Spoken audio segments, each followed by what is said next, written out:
The scream came before the storm did. Ilara was grinding dried yarrow root into powder when she heard it. A thin, broken sound carried on the wind from beyond the fence line. She dropped the stone pestle and ran to the door of her cottage, her bare feet cold against the wooden floor, her heart already hammering. Nobody screamed like that near her land unless something was dying.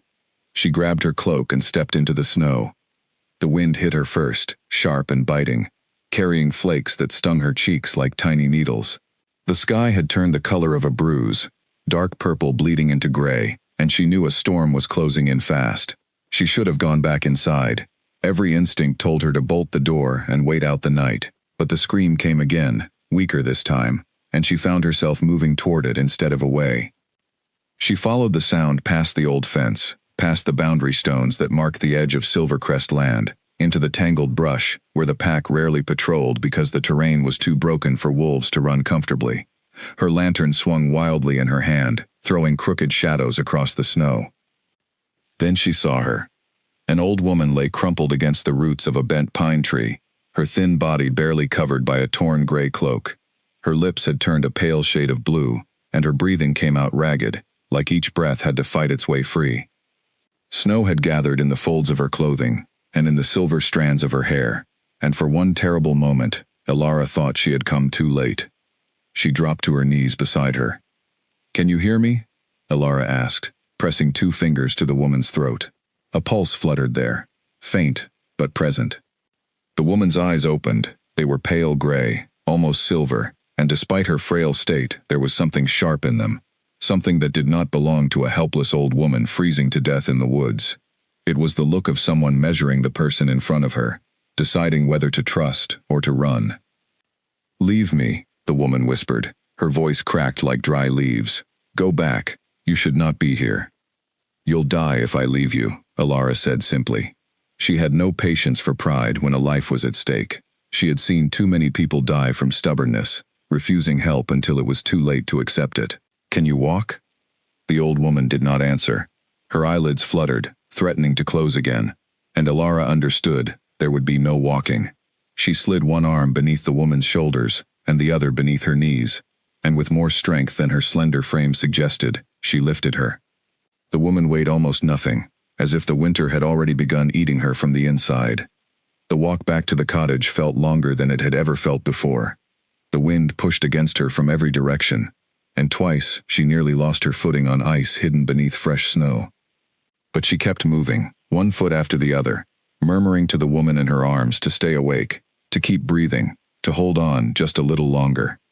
By the time she kicked open her door, her arms had gone numb and her lungs burned from the cold air.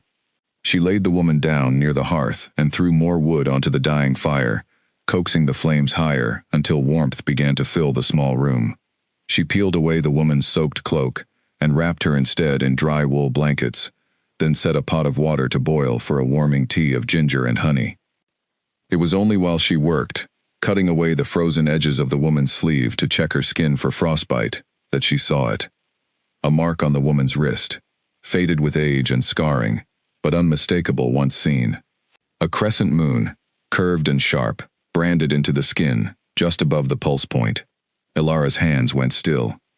She had seen that mark only once before, carved into a stone monument outside the great hall of the Silvercrest pack, the symbol used for centuries by the ruling bloodline. But she had also heard whispers, the kind traded quietly between villagers who thought no one important was listening, about another meaning for that same crescent, a brand given not to those born into royalty, but to those cast out from it, a mark of exile, burned into the skin of anyone banished from the pack, so that no wolf anywhere would mistake them for someone still under royal protection. She looked at the woman's face again, really looked this time, past the frost-bitten skin and the sunken cheeks. There was a bone structure there that reminded her faintly of someone else, someone whose portrait hung in the great hall, someone whose face was stamped onto coins that passed through every market in the territory. "Who are you?" Ilara whispered. The old woman's eyes opened again, clearer now that the warmth had begun to work its way into her. She followed Ilara's gaze to her own wrist, and, seeing what had been discovered, did not bother denying it. Instead, something like exhaustion passed over her features, the exhaustion of a secret, finally seen by someone else. "You should not have brought me inside," the woman said quietly. "Now you are in danger too. I asked you a question." The woman studied her for a long moment, as if deciding how much truth this stranger deserved. Outside, the wind screamed against the shutters, and the fire popped and crackled, throwing warm light across both their faces. "My name does not matter," the woman finally said.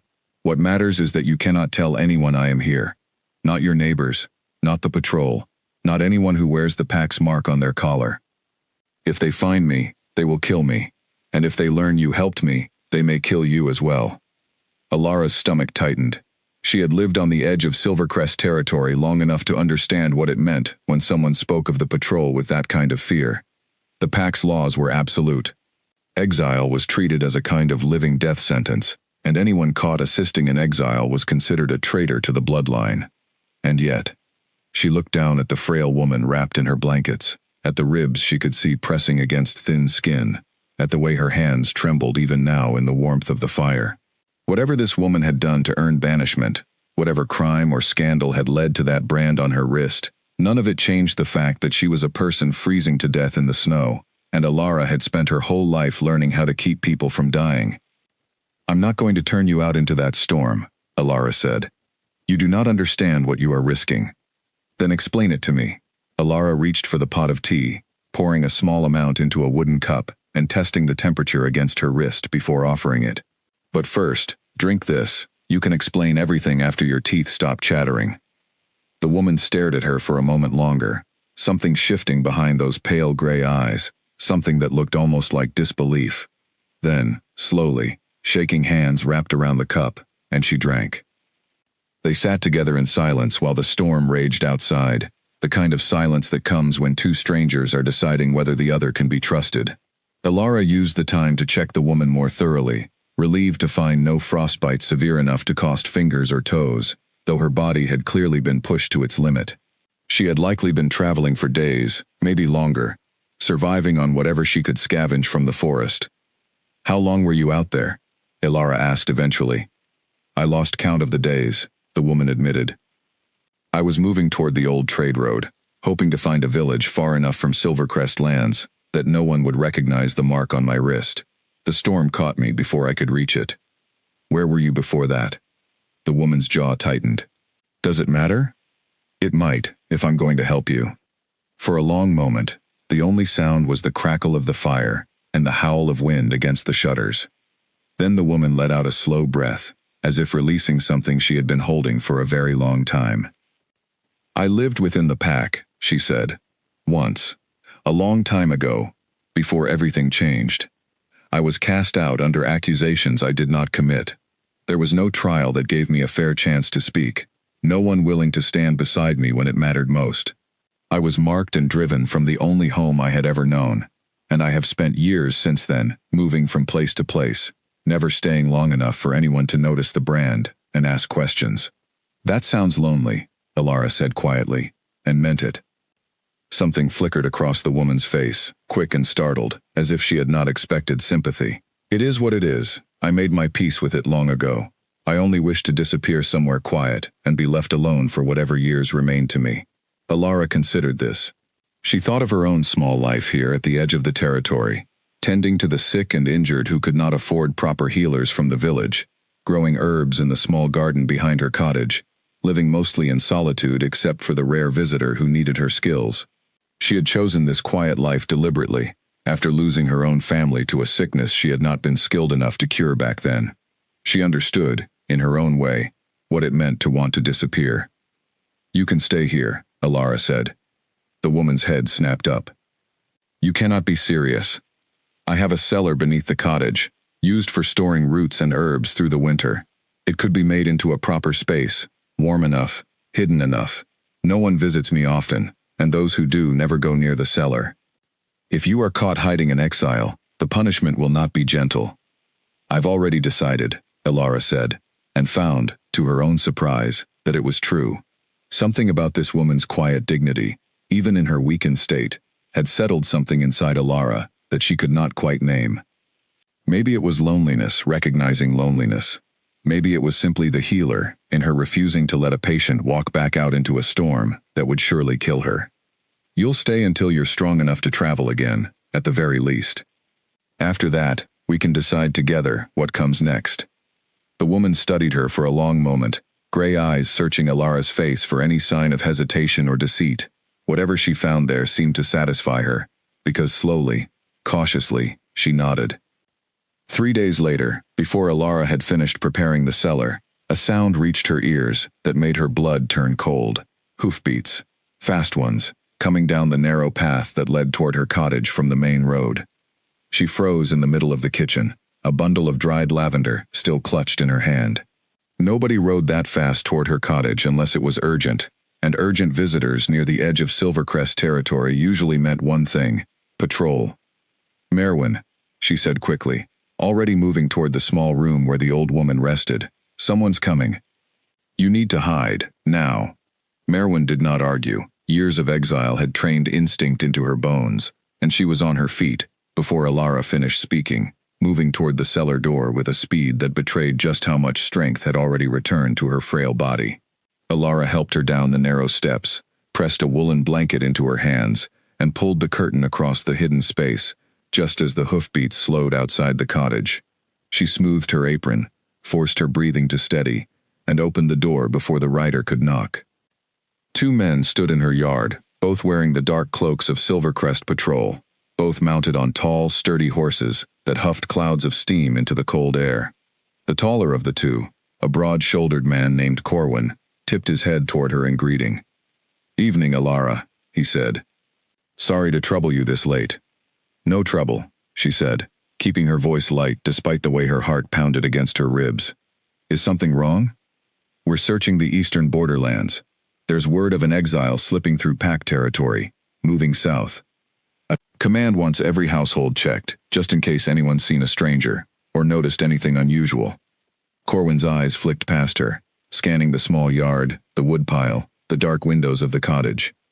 "You haven't had any visitors lately, have you? Anyone passing through?" Alara felt the lie rise in her throat before she had time to think about whether she was capable of telling it convincingly. She thought of Merwin, crouched in the cellar below her feet, holding her breath in the dark, and she thought of the mark on that thin wrist, and something in her hardened into resolve. "No visitors," she said. "It's been quiet here, just me and my herbs." Corwin studied her for a moment longer than she liked, and she wondered if he could hear the pounding of her own pulse from where he sat on his horse. Then he nodded, seemingly satisfied. "If you see anything, an old woman traveling alone, injured, anything strange at all, send word to the pack house right away. This exile is considered dangerous. Command doesn't want her getting comfortable anywhere near our lands." "Dangerous?" The word slipped out before Alara could stop it. "That's what we've been told," the second rider said, a younger man with a nervous energy about him. Convicted of poisoning the old king, years back, ran before they could carry out her sentence properly. "If she's still alive out there, she's not someone you want showing up at your door." Alara's stomach dropped. Poisoning. The old king. She thought of Merwin's gentle hands, the way she had hummed softly while folding blankets, the quiet grief in her pale eyes when she spoke of the family she had lost. None of it fit the frightened, gentle woman hiding beneath her floorboards. But she said, none of this. She simply nodded, thanked the men for the warning, and watched as they turned their horses back toward the main road, the sound of hooves fading slowly into the night. She did not move for several long moments after they disappeared from sight, standing frozen in her doorway with the cold air biting at her skin, her mind racing through everything she had just heard. When she finally turned and made her way back inside, bolting the door firmly behind her, she found her hands were shaking. She went to the cellar and drew back the curtain. Merwin sat huddled in the corner, her knees pulled to her chest, her pale eyes wide and fixed on the stairs above. "They're gone," Alara said softly. Merwin let out a breath that seemed to shake her entire body. "You should not have lied for me. They said you poisoned the old king." Alara kept her voice gentle, but she needed to hear it directly, from the woman herself, before she could decide anything further. "Is that true?" Merwin's eyes met hers, steady despite the fear still lingering in them. "No," she said simply. I loved him. Whatever else happened between us, whatever lies were told about me, I never once wished him harm. I was framed by people who wanted him removed from power and needed someone to carry the blame. I was simply the easiest target they had. Something in the way she said it, plain and unadorned, without the desperate insistence of someone trying too hard to be believed, convinced Ilara more thoroughly than any elaborate defense could have.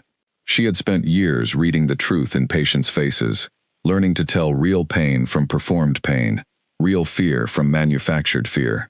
What she saw in Merwin now was simply exhaustion, old grief worn smooth by time, and the quiet resignation of someone who had stopped expecting anyone to believe her long ago. I believe you, Ilara said. Merwin's composure finally cracked, just slightly, just enough for a single tear to slip free and trace its way down her weathered cheek. Nobody has said that to me in a very long time. Then it's overdue. Ilara knelt beside her in the small cellar space, taking one of Merwin's cold hands between her own. You're staying here. Whatever they think you did, whatever story they've told themselves, none of it changes what I've seen with my own eyes. I'm not turning you out into that cold, and I'm certainly not handing you over to men who never bothered to ask you for the truth in the first place. Then I owe you a debt I cannot repay, Merwin said. You don't owe me anything. Just rest. Over the following days, while the storm buried the countryside under a thick blanket of white, Ilara worked to prepare the cellar. She cleared out old baskets of turnips and dried herbs, built a small cot from spare wood and blankets, and rigged a simple curtain across the wall to hide the space from anyone who might glance down the cellar stairs without looking too closely. It was not luxurious, but it was warm, dry, and hidden, which was more than the woman had known in a long while. The old woman, whose name Ilara still did not know, grew stronger with each passing day. Color returned to her cheeks. Her hands stopped trembling when she lifted a cup of tea. She began to help with small tasks around the cottage when Ilara was not looking, folding blankets, sorting dried herbs by scent since her eyes had begun to weaken with age, humming faintly under her breath while she worked. One evening, as the fire burned low and the wind outside had finally settled into a gentle hush, the woman spoke again, without being asked. You may call me Merwin, she said quietly. It is my true name. I have not spoken it aloud in longer than I can remember. Ilara felt something warm bloom in her chest at being trusted with this small piece of truth. Merwin, she repeated softly, testing the shape of it. It's a beautiful name. It was given to me by my mother, long before any of this happened. Merwin's gaze drifted toward the fire, distant and thoughtful. I had almost forgotten how it sounded. Well, Ilara said, settling into the chair across from her. You'll hear it plenty from now on. As long as you're here, you're not a nameless stranger. You're Merwin, and you're safe. Merwin looked at her for a long moment, and something in her pale eyes softened in a way it had not before, a wall lowering just slightly, revealing the tired, grieving woman underneath the exile's brand. Safe, Merwin echoed, as if testing whether the word could possibly apply to her anymore. I had forgotten what that felt like too. Outside, the storm had finally passed, leaving behind a world blanketed in fresh, untouched snow. Inside the small cottage at the edge of Silvercrest territory, two women who had both learned to live with loneliness sat together by the fire, neither one aware yet of how deeply their lives were about to become entangled, or how far the consequences of this single choice would eventually reach. For now, there was only the warmth of the fire, the quiet comfort of company, and the fragile, dangerous beginning of a secret that would last for 3 long winters before the truth finally found its way home. The following morning, after a night neither woman had slept through properly, Ilara brought a bowl of warm porridge down to the cellar and sat across from Merwin on an overturned crate. Sunlight filtered weakly through the small ground-level window near the ceiling, painting a thin gray stripe across the dirt floor. You said you loved the old king, Ilara said carefully, not wanting to press too hard, but needing to understand the shape of the danger she had invited into her home. Were you his wife? Merwin wrapped both hands around the warm bowl, letting the heat seep into her fingers before she answered. I was his second wife. His first died giving birth to a daughter who did not survive past infancy. I came to him years later, when both of us had already buried too much grief to trust easily. We built something quiet and real between us, something I did not expect to find twice in one lifetime. And you had a son. Merwin's eyes lifted sharply, surprised by the guess, though it had not truly been a guess at all. The patrol had mentioned a young king now ruling Silvercrest territory, and the timing fit too neatly to be coincidence. "Kale," Merwin said softly, and something in her voice changed when she spoke the name, something tender and aching at once. "My son. He would be a grown man now, ruling in his father's place. I have not seen him since the night I was dragged from the great hall in chains." Alara set down her own cup, giving the woman her full attention. What happened that night? Merwin was quiet for a long moment, staring into the shallow bowl of porridge, as though the memory itself might be found floating somewhere within it. When she finally spoke, her voice had steadied into something practiced, the tone of someone who had rehearsed this story countless times in her own mind, even if she had never spoken it aloud to another living soul. "There was a man in the old king's court named Dravan," she began. "He served as beta beneath my husband, second in command, trusted with matters of defense and diplomacy. He was ambitious in ways my husband never fully saw, though I noticed it early. Ambition has a particular scent to those who have learned to recognize it, and Dravan carried it, the way other men carry the scent of smoke after standing too near a fire." "You didn't trust him?" "Never. But my husband valued loyalty above suspicion, and Dravan had served faithfully for many years by the time I arrived in the pack. My warnings were dismissed as the nervousness of a new wife unfamiliar with old alliances." Merwin's jaw tightened, old resentment flickering briefly across her tired features. "I was right to worry. Dravan had married into a family with old grievances against my husband's bloodline, grievances stretching back generations, disputes over territory and succession that had never fully healed. He wanted power, and my husband stood between him and that power, and eventually so did I, and so did our son." Alara leaned forward, caught entirely in the telling now. "What did he do?" "He poisoned my husband slowly, over the course of many months, using a substance rare enough that the pack healers did not recognize the symptoms until it was far too late to reverse the damage. My husband's strength faded gradually. His appetite disappeared. His once sharp mind grew clouded and confused. By the time anyone suspected poison at all, Dravan had already laid the groundwork to ensure the blame would fall elsewhere. On to you." Merwin nodded slowly. "He planted evidence in my private chambers, rare herbs matching the poison found in my husband's blood, letters forged in a hand, meant to resemble mine, describing intentions I never held, and words I never wrote. When my husband finally succumbed to his illness, Dravan moved quickly, presenting the evidence to the council before I had any opportunity to defend myself properly. Grief clouded everyone's judgment that week, including my own. I was too consumed by mourning to fight as hard as I should have, and Dravan used that grief against me expertly." "And your son, Kale, did he believe it too?" Something in Merwin's expression cracked at the mention of her son's name a second time, a wound clearly still raw despite the years that had passed since it was first opened. "He was young, barely more than a boy stepping into a man's responsibilities, far sooner than he should have. He had just lost his father, and now his mother stood accused of the crime that killed him.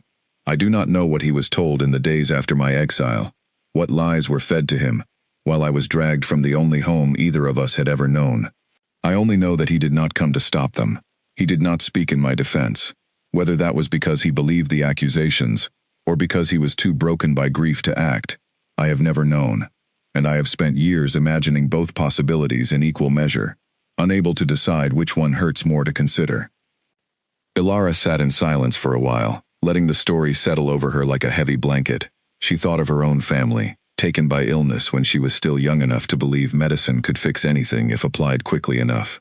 She thought of the guilt that had followed her afterward, the endless nights spent wondering if she could have done something differently, tried some other remedy, noticed the symptoms sooner.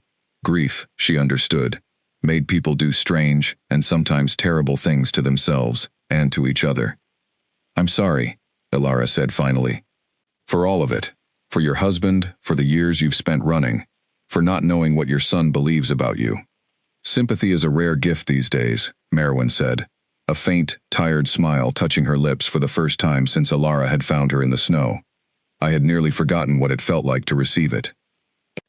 Over the following weeks, as winter tightened its grip on the countryside, the two women settled into a careful rhythm. Ilara continued her work as a healer, treating villagers who traveled from nearby settlements for remedies against coughs, fevers, and the various small injuries that came with harsh winter labor. She kept her routine as unchanged as possible, worried that any sudden shift in her habits might draw unwanted attention from neighbors or patrol alike. Merwin, meanwhile, grew stronger with each passing day, though she remained cautious, retreating to the hidden cellar space whenever visitors approached the cottage, no matter how harmless they seemed. She learned the sound of every regular visitor's footsteps, the particular creak of the gate when the elderly farmer from down the road came seeking remedies for his aching joints, the lighter, quicker steps of children sent by their mothers to collect fever tonics. She became, in her own quiet way, a second set of eyes and ears for Ilara's small household, alert to every sound that might signal danger. In the evenings, after the day's work was finished, and the cottage had settled into stillness, the two women often sat together by the fire, sharing stories of their lives before circumstance had brought them together. Ilara spoke of her childhood spent learning herbal remedies from her grandmother, of the sickness that had taken her parents and siblings within the same terrible month, of the years afterward spent wandering before settling here, at the edge of Silvercrest territory where land was cheap and questions were few. Merwin, in turn, spoke more freely as trust grew between them, sharing memories of her son as a young boy, before grief and power had hardened him into whatever man he had become in her absence. She spoke of his stubbornness even as a child, his fierce loyalty to those he loved, his tendency to ask endless questions about everything he did not yet understand.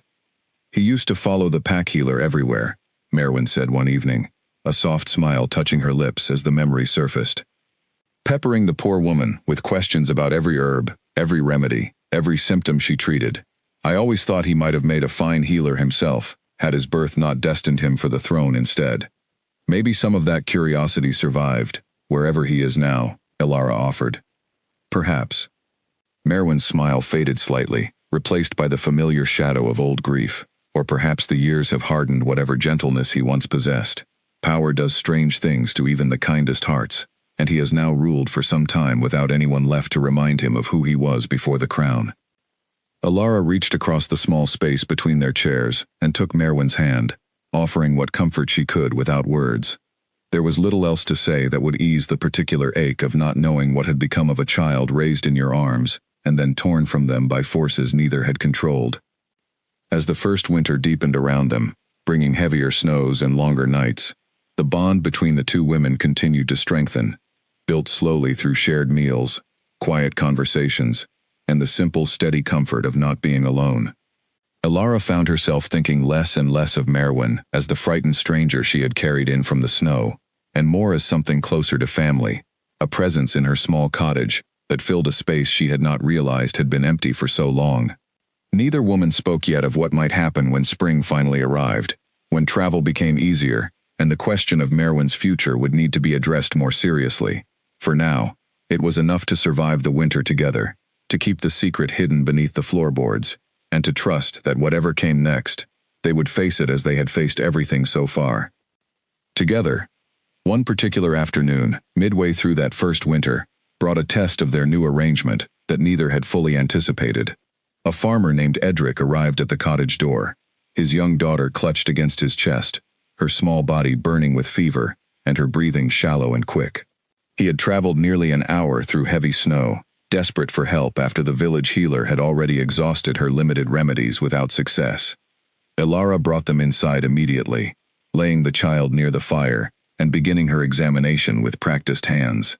The girl's skin burned hot beneath her fingers, her small chest rising and falling too rapidly, a rattling sound audible with each labored breath. "How long has she been like this?" Ilara asked, already reaching for her supply of fever herbs. 3 days, Edric said, his voice tight with fear. "It started as a simple cough, but it's grown worse each night. I fear we're losing her."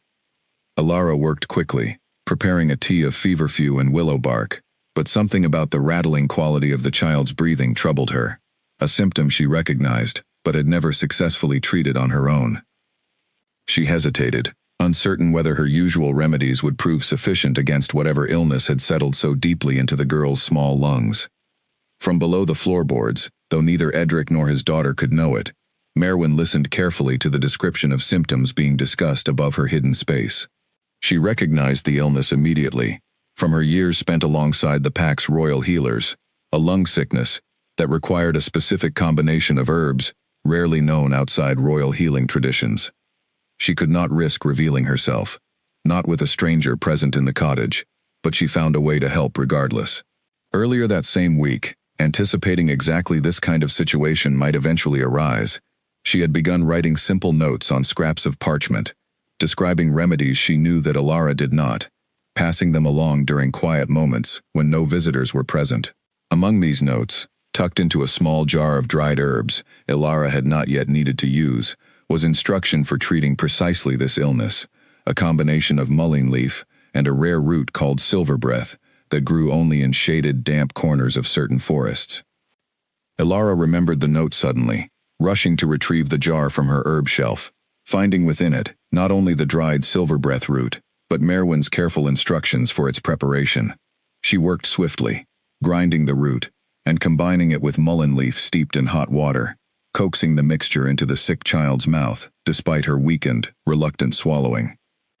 Within the hour, the girl's breathing had noticeably eased, the dangerous rattling sound softening into something closer to normal, exhausted sleep. Edric wept openly with relief, gripping Alara's hands and thanking her repeatedly, unaware entirely of the hidden source behind the remedy that had likely saved his daughter's life. After they departed, once darkness had fully settled and the path back to the farmer's home was safely empty of any lingering visitors, Alara descended to the cellar and embraced Merwin tightly, gratitude overwhelming her ability to find adequate words. "You saved her life," Alara said, "without ever showing your face." "You saved her life," Merwin corrected gently. "I simply provided the knowledge. It was your hands, your care, your willingness to try an unfamiliar remedy on my word alone, that carried her through the illness. Do not diminish your own part in it." This small victory, quiet and hidden as it was from the wider world, deepened something between the two women that no ordinary conversation could have accomplished quite as effectively. They had worked together, in their own careful way, to save a life, and the shared purpose of that moment bound them more closely than even their many evening conversations by the fire had managed to achieve. Winter did not soften easily that year. Snow fell in waves, sometimes gentle, and sometimes fierce enough to bury the narrow path leading to Alara's cottage entirely, forcing her to dig a fresh trail each morning, simply to reach her woodpile. Through it all, the hidden cellar remained warm, thanks to a small vent Alara had carefully carved into the wall, channeling a little heat down from the kitchen hearth above, without revealing the space to anyone who might notice smoke rising from an unusual place. As the weeks passed, Merwin began teaching Alara things she had learned during her years as a royal wife, remedies and techniques passed down through generations of the pack's healers that had never made their way into common village knowledge. She taught Alara how to prepare a tincture from silverleaf bark that eased the aching joints of aging wolves faster than anything found in Alara's existing collection. She showed her how to identify the subtle signs of a fever that would break on its own from one that required intervention, a distinction that had taken Alara years of trial and uncertainty to learn on her own. "Where did you learn all this?" Alara asked one afternoon, carefully measuring dried silverleaf into a small cloth pouch under Merwin's watchful instruction. "The pack kept its own healers, trained in traditions far older than what reaches villages like this one," Merwin explained. "As the king's wife, I spent considerable time among them, partly out of genuine interest, and partly because it gave me purpose beyond ceremonial duties I found tedious. I always preferred understanding how to heal a wound over simply presiding over feasts and formal gatherings. You would have made a wonderful healer yourself. Perhaps in another life."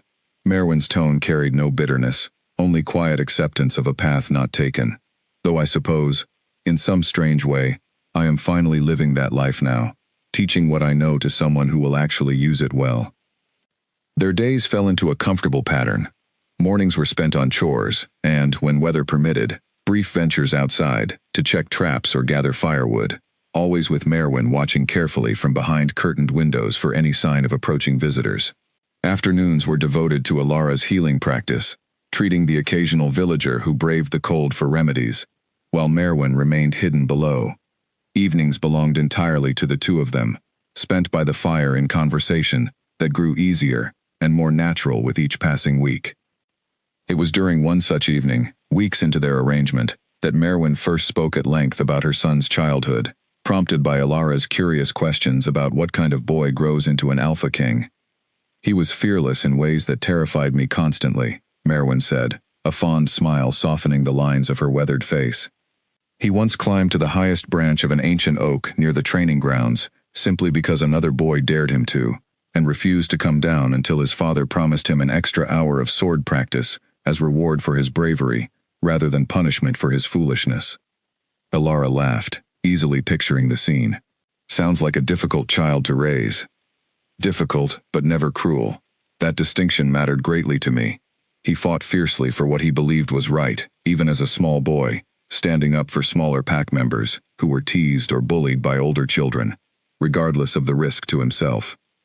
His father used to say he had too soft a heart to ever make a proper alpha, though I always believed that softness would serve him well, if he could learn to temper it with strength, rather than lose it entirely to the demands of leadership.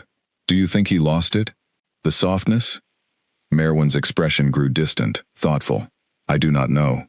That uncertainty is perhaps the hardest part of everything I have endured these past years.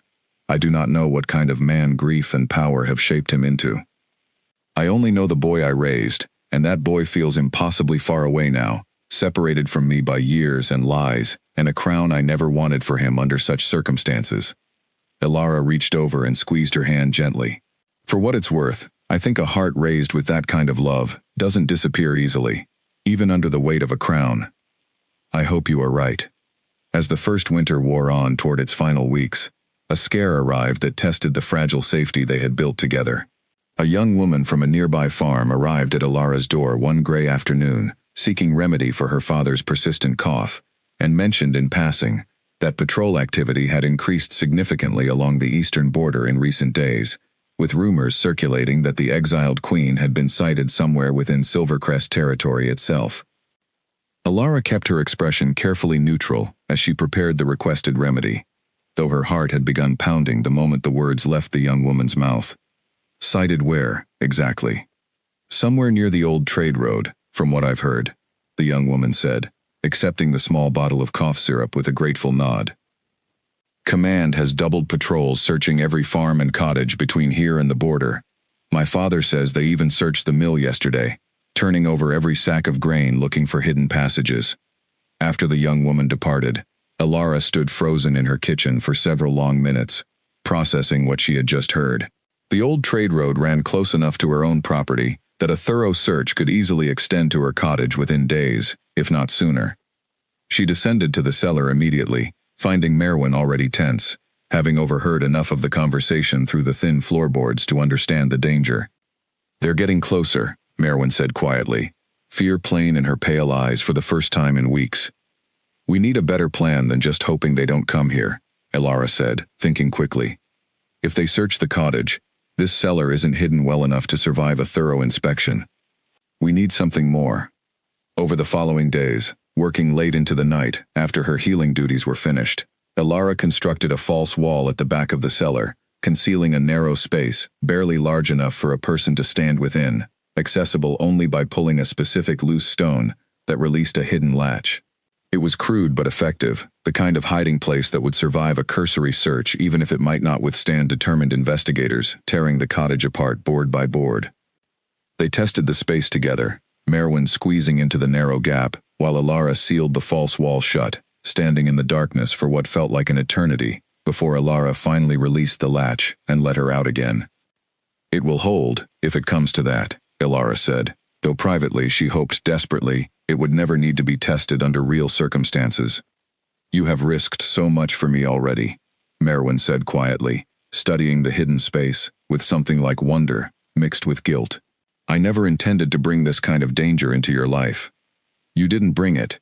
Dravan did, years ago, when he decided to lie about you, rather than face whatever consequences his own ambition deserved. I'm simply choosing not to add to the harm already done to you." As it turned out, the increased patrols never reached Alara's cottage that winter, the search eventually moving further east, before losing momentum entirely, as weeks passed without any confirmed sighting of the exiled queen.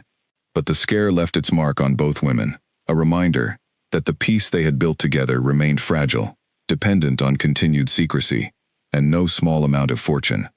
Spring arrived eventually, as it always does, melting the heavy snow into muddy rivers that ran alongside the narrow path to Alara's cottage.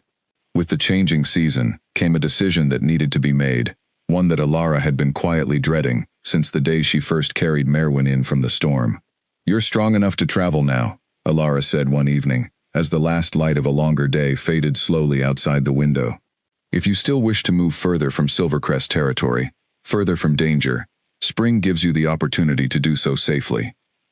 Merwin was quiet for a long moment, staring into the fire with an expression Alara could not quite read. "Do you wish me to leave?" "That's not what I asked." "But it matters to my answer." Merwin finally met her eyes. "If you tell me honestly that you wish for your quiet life back, free of the danger I bring with me, I will leave without complaint, and I will be forever grateful for the winter of safety you provided when I had nowhere else to turn." Alara considered her answer carefully, aware of how much weight it carried for both of them. "I don't wish for my quiet life back," she said finally. "I wish for you to be safe, and I've come to realize that the two things aren't as separate as I once thought. You've become important to me, Merwin. More important than I expected when I first found you freezing in the snow.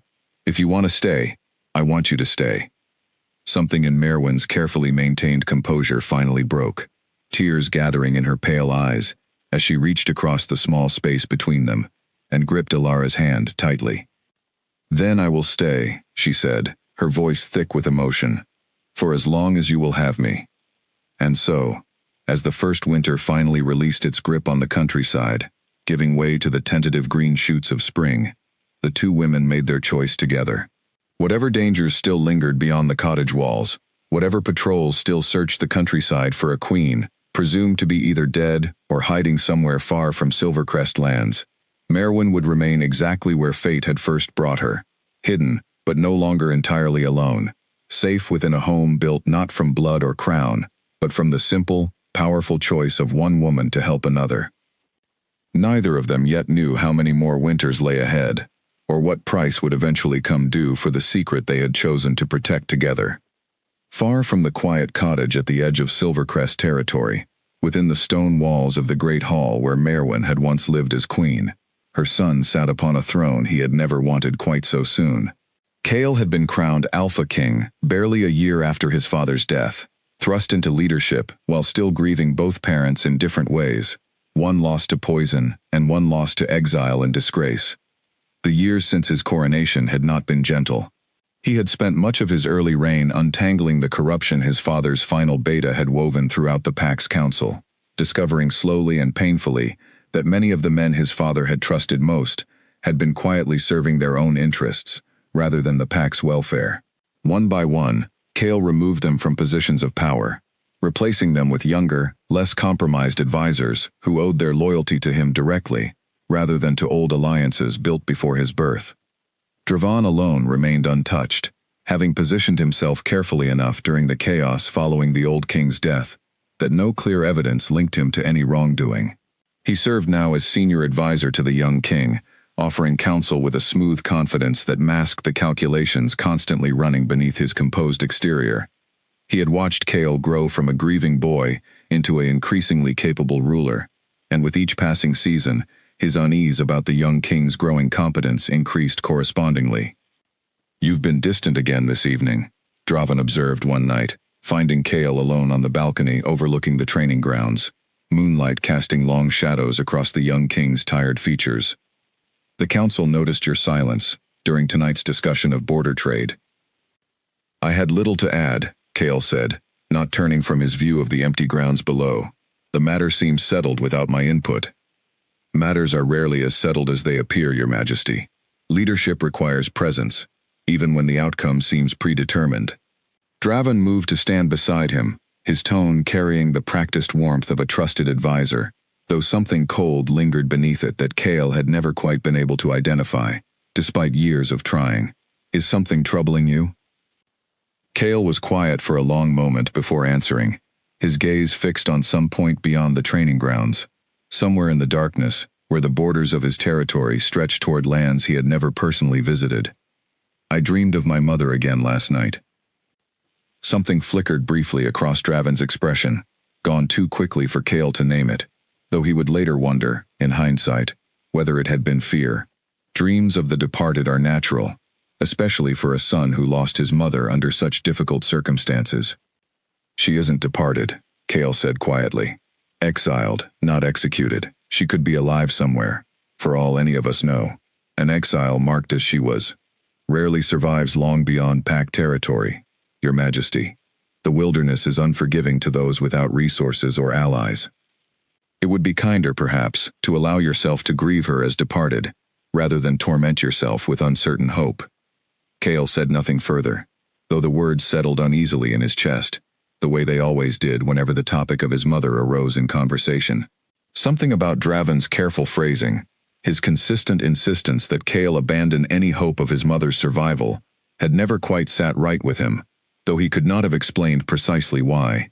It was simply a persistent unease, the kind that lingers at the edge of awareness without ever fully revealing its source. Later that same night, unable to sleep, Cale made his way down to the training grounds, finding comfort in the familiar, physical exertion of sword practice against the wooden posts set up for exactly this purpose. It was there that a young clerk named Osric found him, having stayed late organizing scrolls within the archive rooms, and noticing the king's solitary figure moving through practice drills beneath the moonlight. "Forgive the intrusion, Your Majesty," Osric said, hesitating at the edge of the training yard. "I did not expect anyone to be here at this hour." Cale lowered his practice sword, breathing hard from exertion, grateful in some strange way for the interruption to his circling thoughts. "Nor did I expect company. What keeps you working so late, Osric?" "The archive records, Your Majesty. Many of them have gone uncatalogued for years, ever since your father's time. I find the work satisfying, uncovering pieces of the Pact's history that might otherwise be lost to neglect." Something in the young clerk's earnest dedication reminded Cale faintly of the healer his mother had once followed as a boy, the same quiet fascination with details others overlooked. "Keep at it," Cale said. "History matters, even the uncomfortable parts, perhaps especially those parts. Might I ask, Your Majesty, what troubles you tonight? Forgive my boldness in asking, but you have the look of a man carrying a heavier burden than usual sword practice would suggest." Cale considered deflecting the question, as was his usual habit with anyone beyond his closest circle. But something about the late hour, and the young clerk's genuine curiosity, loosened his usual reserve. "I dream of my mother sometimes. I wonder, more often than I admit to anyone, whether she still lives somewhere beyond these walls, and whether I failed her by accepting too readily the story I was given about her guilt." Osric considered this carefully before responding. "My grandmother used to say that truth has a way of surfacing eventually, Your Majesty, no matter how deeply it's been buried. Perhaps if there is more to your mother's story than what was originally told, it will find its way to you when the time is right."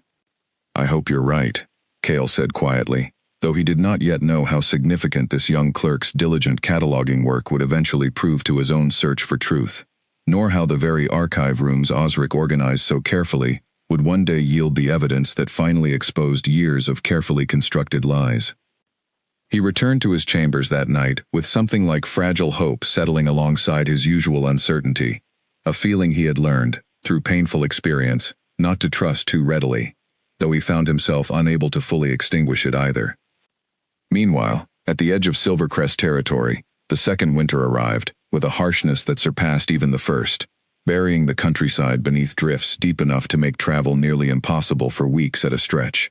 Elara and Merwin settled deeper into their shared life, the rhythms of their days now so familiar that neither needed to speak instructions aloud anymore, each anticipating the other's needs through simple observation and growing intimacy. The increased patrol activity that had frightened them during the previous winter had never fully subsided, however, and this second winter brought two occasions when Silvercrest riders arrived at Elara's cottage unannounced, searching for signs of the exiled queen, rumored still to be hiding somewhere within Pact territory. The first search came on a bitter afternoon in early winter, when three riders arrived at Elara's door, with expressions considerably less friendly than Corwin's had been during the previous year's brief inquiry. Command had grown impatient with the continued failure to locate the exile, and the men sent to search now carried the particular frustration of soldiers, ordered to repeat a task they privately believed to be pointless. "We need to search your property," the lead rider announced without preamble, already dismounting before Alara had fully opened her door. "Of course," Alara said, forcing calm into her voice despite the sudden spike of fear coursing through her body. "Though I should tell you, there's nothing here beyond herbs and firewood." The men searched thoroughly, checking every room of the small cottage, overturning baskets of dried herbs, even climbing into the loft space above her kitchen, where she stored extra blankets for the winter months. When they reached the cellar, Alara's heart nearly stopped entirely, watching as one soldier descended the narrow steps with a lantern held high, illuminating the storage space in flickering orange light. Behind the false wall, in the narrow hidden space Alara had constructed the previous spring, Merwin stood perfectly still, barely breathing, listening to the soldier's footsteps moving closer and then further away as he examined the visible portion of the cellar. He tapped absently at a few of the wooden support beams, checked behind stacked baskets of turnips, and finally, apparently satisfied that nothing unusual awaited discovery, climbed back up the stairs. "Nothing here but root vegetables," he called to his companions, and Alara felt relief flood through her so powerfully that she had to grip the doorframe to steady herself. The second search, occurring several weeks later during the deepest part of winter, proved even more harrowing, as the searching riders arrived during a moment when Merwin had briefly left the hidden space to help prepare a remedy that required a specific herb stored in the main cellar area, rather than the concealed space behind the false wall. The sudden sound of approaching horses sent both women into a frenzy of quiet, desperate motion, Merwin scrambling into the hidden space with only seconds to spare, before Alara had to answer the door, her heart pounding so violently she feared the soldiers might somehow hear it through her chest. This search proved shorter than the first, the soldiers seemingly eager to complete their assigned duties and return to warmer quarters, rather than conduct the thorough investigation their predecessors had performed weeks earlier. Still, the near miss left both women shaken for days afterward, acutely aware of how close disaster had come to finding them. "We cannot continue like this indefinitely," Merwin said one evening, weeks after the second search, her expression troubled as she stared into the fire. "Each search brings greater risk. Eventually, our fortune will run out, and when it does, the consequences will fall not only on me, but on you as well." "What would you have us do instead?" Alara asked, genuinely uncertain. "Where could you go that would be safer than here?" "I do not know," Merwin admitted quietly. "Perhaps nowhere is truly safe for someone marked as I am. Perhaps the best I can hope for is simply to delay discovery for as long as possible, and to ensure that whatever happens eventually, you bear no blame for choices that were entirely your own compassionate instinct, rather than any true understanding of the danger you invited." "I understood the danger from the very first night," Alara said firmly. "I chose it anyway, and I would choose it again, exactly the same way, if given the opportunity to relive that storm.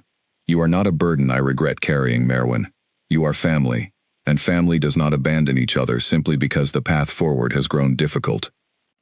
Something in Merwin's expression softened at these words, gratitude and love mingling together in her pale eyes, as she reached across the space between their chairs and gripped Alara's hand tightly, the gesture having become as familiar between them now as breathing itself. As the second winter finally began to loosen its grip on the countryside, both women found themselves changed by the trials they had survived together. What had begun as a simple act of compassion toward a dying stranger had grown, over 2 long winters, into something far deeper, a bond forged through shared danger and mutual devotion that neither had anticipated when their paths first crossed in the snow. Neither could have known, as spring finally arrived once more, that only one winter remained before their fragile peace would be shattered entirely, setting into motion a chain of events that would eventually bring mother and son face to face again, though not in any manner either of them could have imagined. The third winter announced itself early, arriving with a cold that seemed to settle into the very bones of the earth, weeks before the first snow finally fell. Alara noticed the change in Merwin almost immediately, a weariness that had not been present during the previous 2 winters, a slowness to her movements that no amount of rest seemed to ease. "You're tired more often lately," Alara observed one morning, watching Merwin struggle slightly to rise from her chair near the fire. "I am old, Alara, older than I sometimes remember. until my body reminds me quite firmly of the fact. Merwin offered a faint smile, though something behind her pale eyes suggested she understood the truth more fully than her light tone implied. Winters grow harder to bear as the years accumulate. This is simply the natural order of things.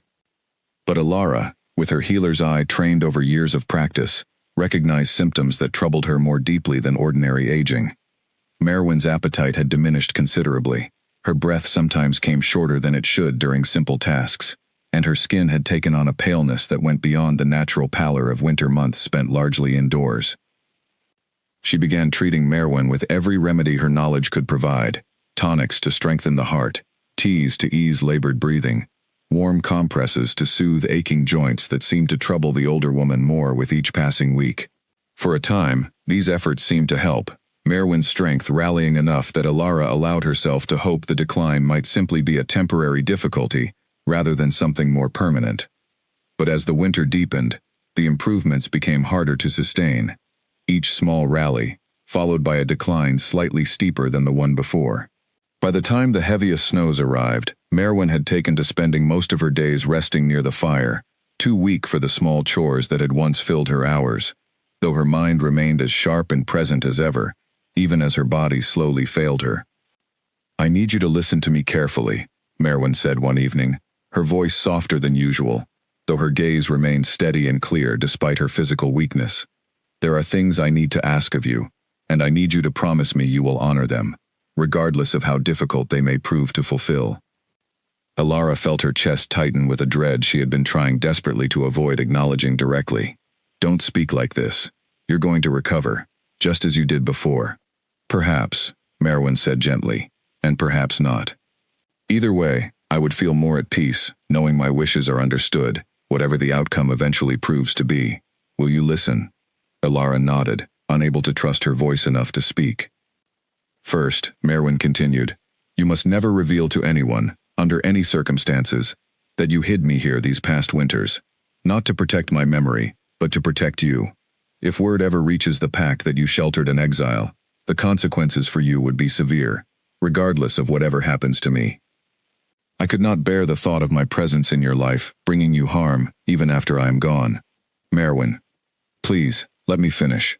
Merwin's hand found Alara's, gripping it with more strength than her frail appearance suggested remained within her. "Second, if the worst comes to pass, I ask that you plant moon petal flowers over wherever I am laid to rest.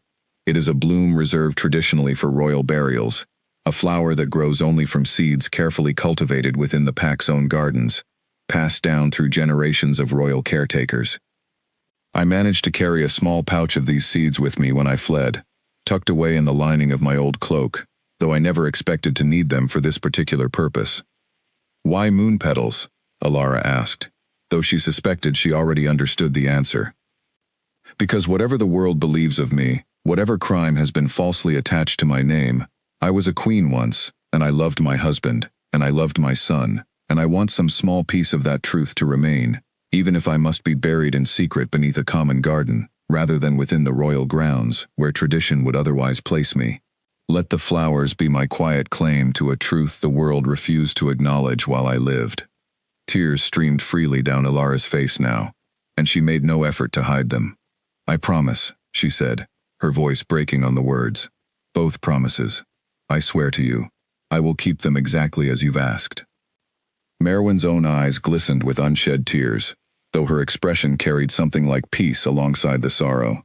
"Thank you," she whispered, "for everything. From that very first night you carried me in from the storm, through every winter since. You gave me something I never expected to find again, after my exile began." "You gave me a home, and love, and a daughter's devotion I had no right to expect from a stranger, who owed me nothing at all." "You're not a stranger," Alara said fiercely, gripping Merwin's hand tightly. "You've been my family for 3 winters now. You'll always be my family, however this ends." The following weeks brought a gradual, gentle decline that Alara tended with every skill and ounce of love she possessed, refusing to leave Merwin's side for more than the briefest necessary moments, treating each remaining day as a precious gift, rather than a countdown toward loss. They spent those final weeks in quiet conversation, Merwin sharing memories she had not yet told, small details about Kale's childhood, about her own girlhood before she had ever imagined becoming a queen, about hopes she still carried quietly for a future she suspected she would not live to witness. "I hope, someday, he learns the truth," Merwin said, during one of their final evenings together, her voice barely above a whisper now, though her mind remained lucid and present despite her failing body. "Not for my sake alone, but for his. I do not wish for my son to carry the weight of believing his mother capable of such a terrible act. That burden does not belong to him, and I would spare him from it if I could find any way to do so." One quiet afternoon, during a rare stretch of gentler weather that offered a brief reprieve from the worst of winter's grip, Merwin asked Elara to sit beside her and share, for once, more of her own story, rather than continuing to speak only of the past Merwin herself carried. "You've heard so much of my life," Merwin said softly. "Tell me more of yours. Tell me about your mother." Elara was quiet for a moment, surprised by the request, though she found herself willing to share regardless.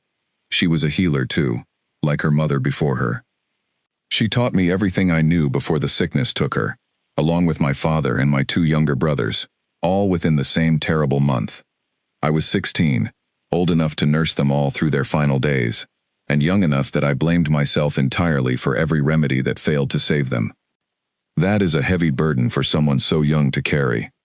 I carried it for years," Elara admitted. "I still carry pieces of it now, if I'm honest. Every patient I treat, some small part of me is still trying to prove I could have saved my family.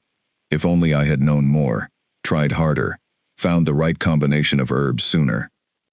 Merwin reached for her hand, understanding etched plainly across her tired features. "You have saved countless lives since then, Elara.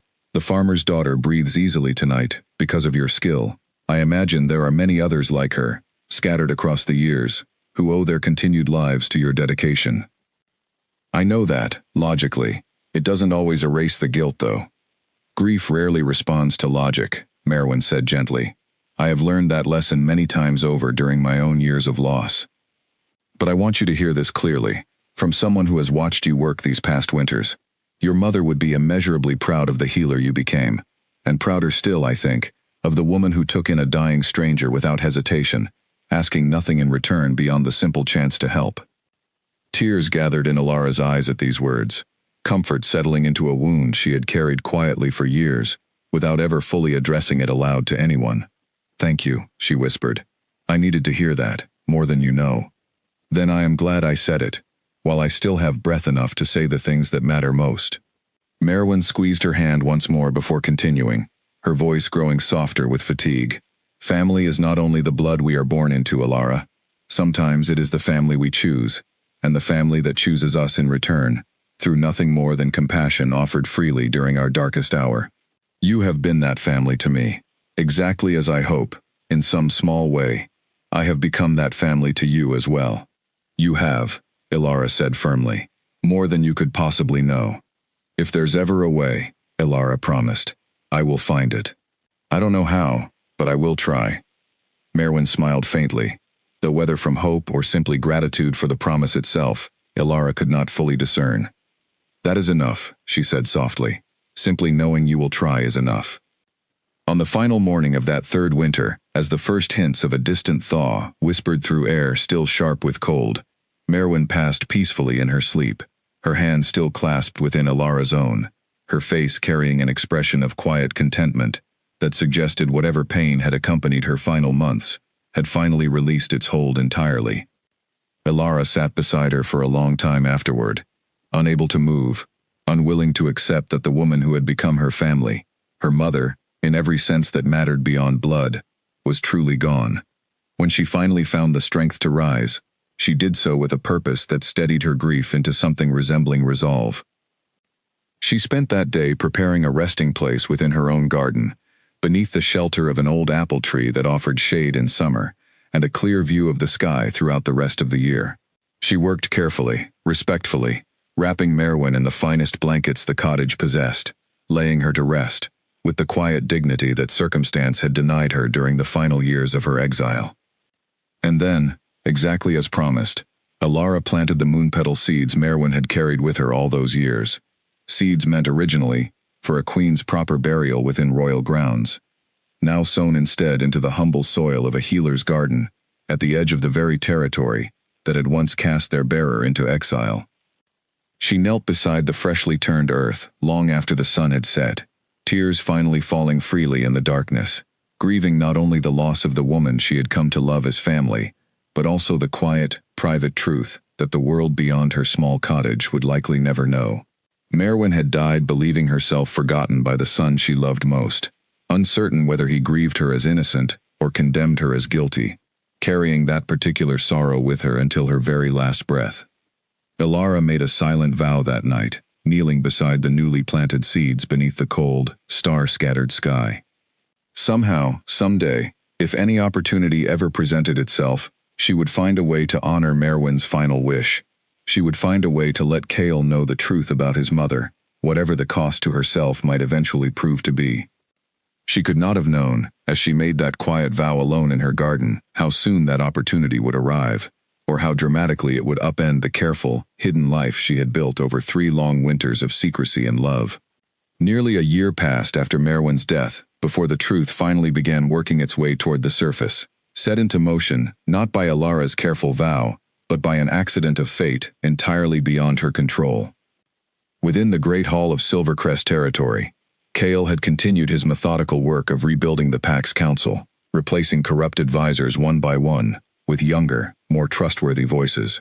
It was during a routine reorganization of the old archive rooms, spaces that had not been properly sorted since before his father's death, that a young clerk named Osric stumbled upon a locked chest, hidden behind false paneling, in what had once served as Draven's private study, before he moved to more prestigious quarters following his promotion. Osric, being a diligent and curious young man, newly appointed to catalog the Pack's historical records, brought the chest directly to Cale, rather than attempting to open it himself, sensing correctly that something about its careful concealment suggested significance beyond ordinary storage. Cale broke the lock himself that evening, alone in his private chambers, uncertain what he expected to find but drawn by an instinct he could not fully articulate. Inside, beneath layers of seemingly unimportant documents, he discovered a bundle of letters bound together with aging twine, written in a hand he recognized immediately, despite the years since he had last seen it. His mother's handwriting.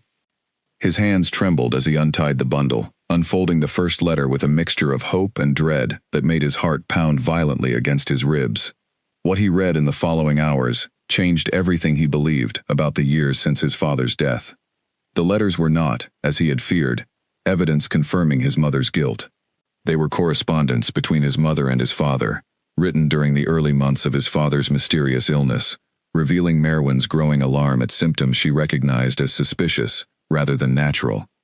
Her repeated urging that his father seek additional healers beyond those Draven had recommended, her explicit written warnings that something about the situation felt deliberately engineered rather than accidental. Buried within the final letters, dated mere days before his father's death, was something even more damning. A note, apparently intercepted by Merwin herself, written in Draven's own distinctive hand, discussing arrangements with an unnamed supplier for a particular rare herb, known to cause the exact symptoms that had ultimately claimed his father's life. The note made no explicit confession, but combined with everything else in the chest, painted a picture impossible to ignore. Cale sat motionless for hours after finishing the letters, the full weight of what he had discovered settling over him like a physical burden. His mother had not poisoned his father. She had suspected the truth, had tried to warn him, had perhaps even confronted Draven directly before her own sudden downfall and exile silenced her voice entirely. He had believed the lies for years. He had allowed his mother to be dragged from the only home she had ever known, marked and exiled for a crime she never committed, while the true culprit remained by his side throughout his entire reign, offering counsel with the same smooth confidence he had always displayed.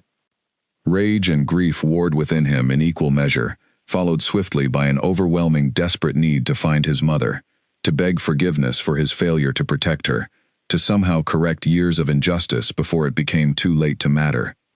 He confronted Draven that same night, presenting the letters without warning, during what Draven believed would be their usual evening council session.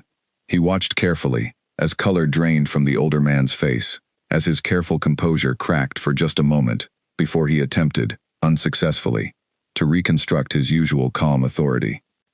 "These prove nothing conclusively," Draven said, though his voice lacked its customary steadiness. "Suspicions written by a grieving wife hardly constitute evidence of my involvement."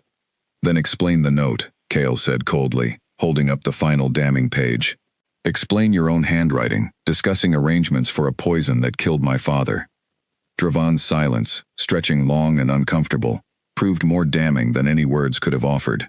Cale ordered his immediate arrest that same evening, though Draven, sensing the tide turning irreversibly against him, managed to slip away during the confusion of his own capture, escaping into the night before proper security measures could be established. His flight, rather than proving his innocence, only confirmed his guilt beyond any remaining doubt in Cale's mind. But it also meant that the man responsible for his mother's exile remained free somewhere within or beyond Pact territory, a loose thread that would need addressing eventually, though it paled in comparison to Cale's more urgent, consuming need to find his mother. He launched a search unlike anything the Pack had undertaken in years, dispatching riders across every corner of Silvercrest territory and beyond, offering rewards for any information regarding an exiled woman matching his mother's description, regardless of how many years had passed since her banishment.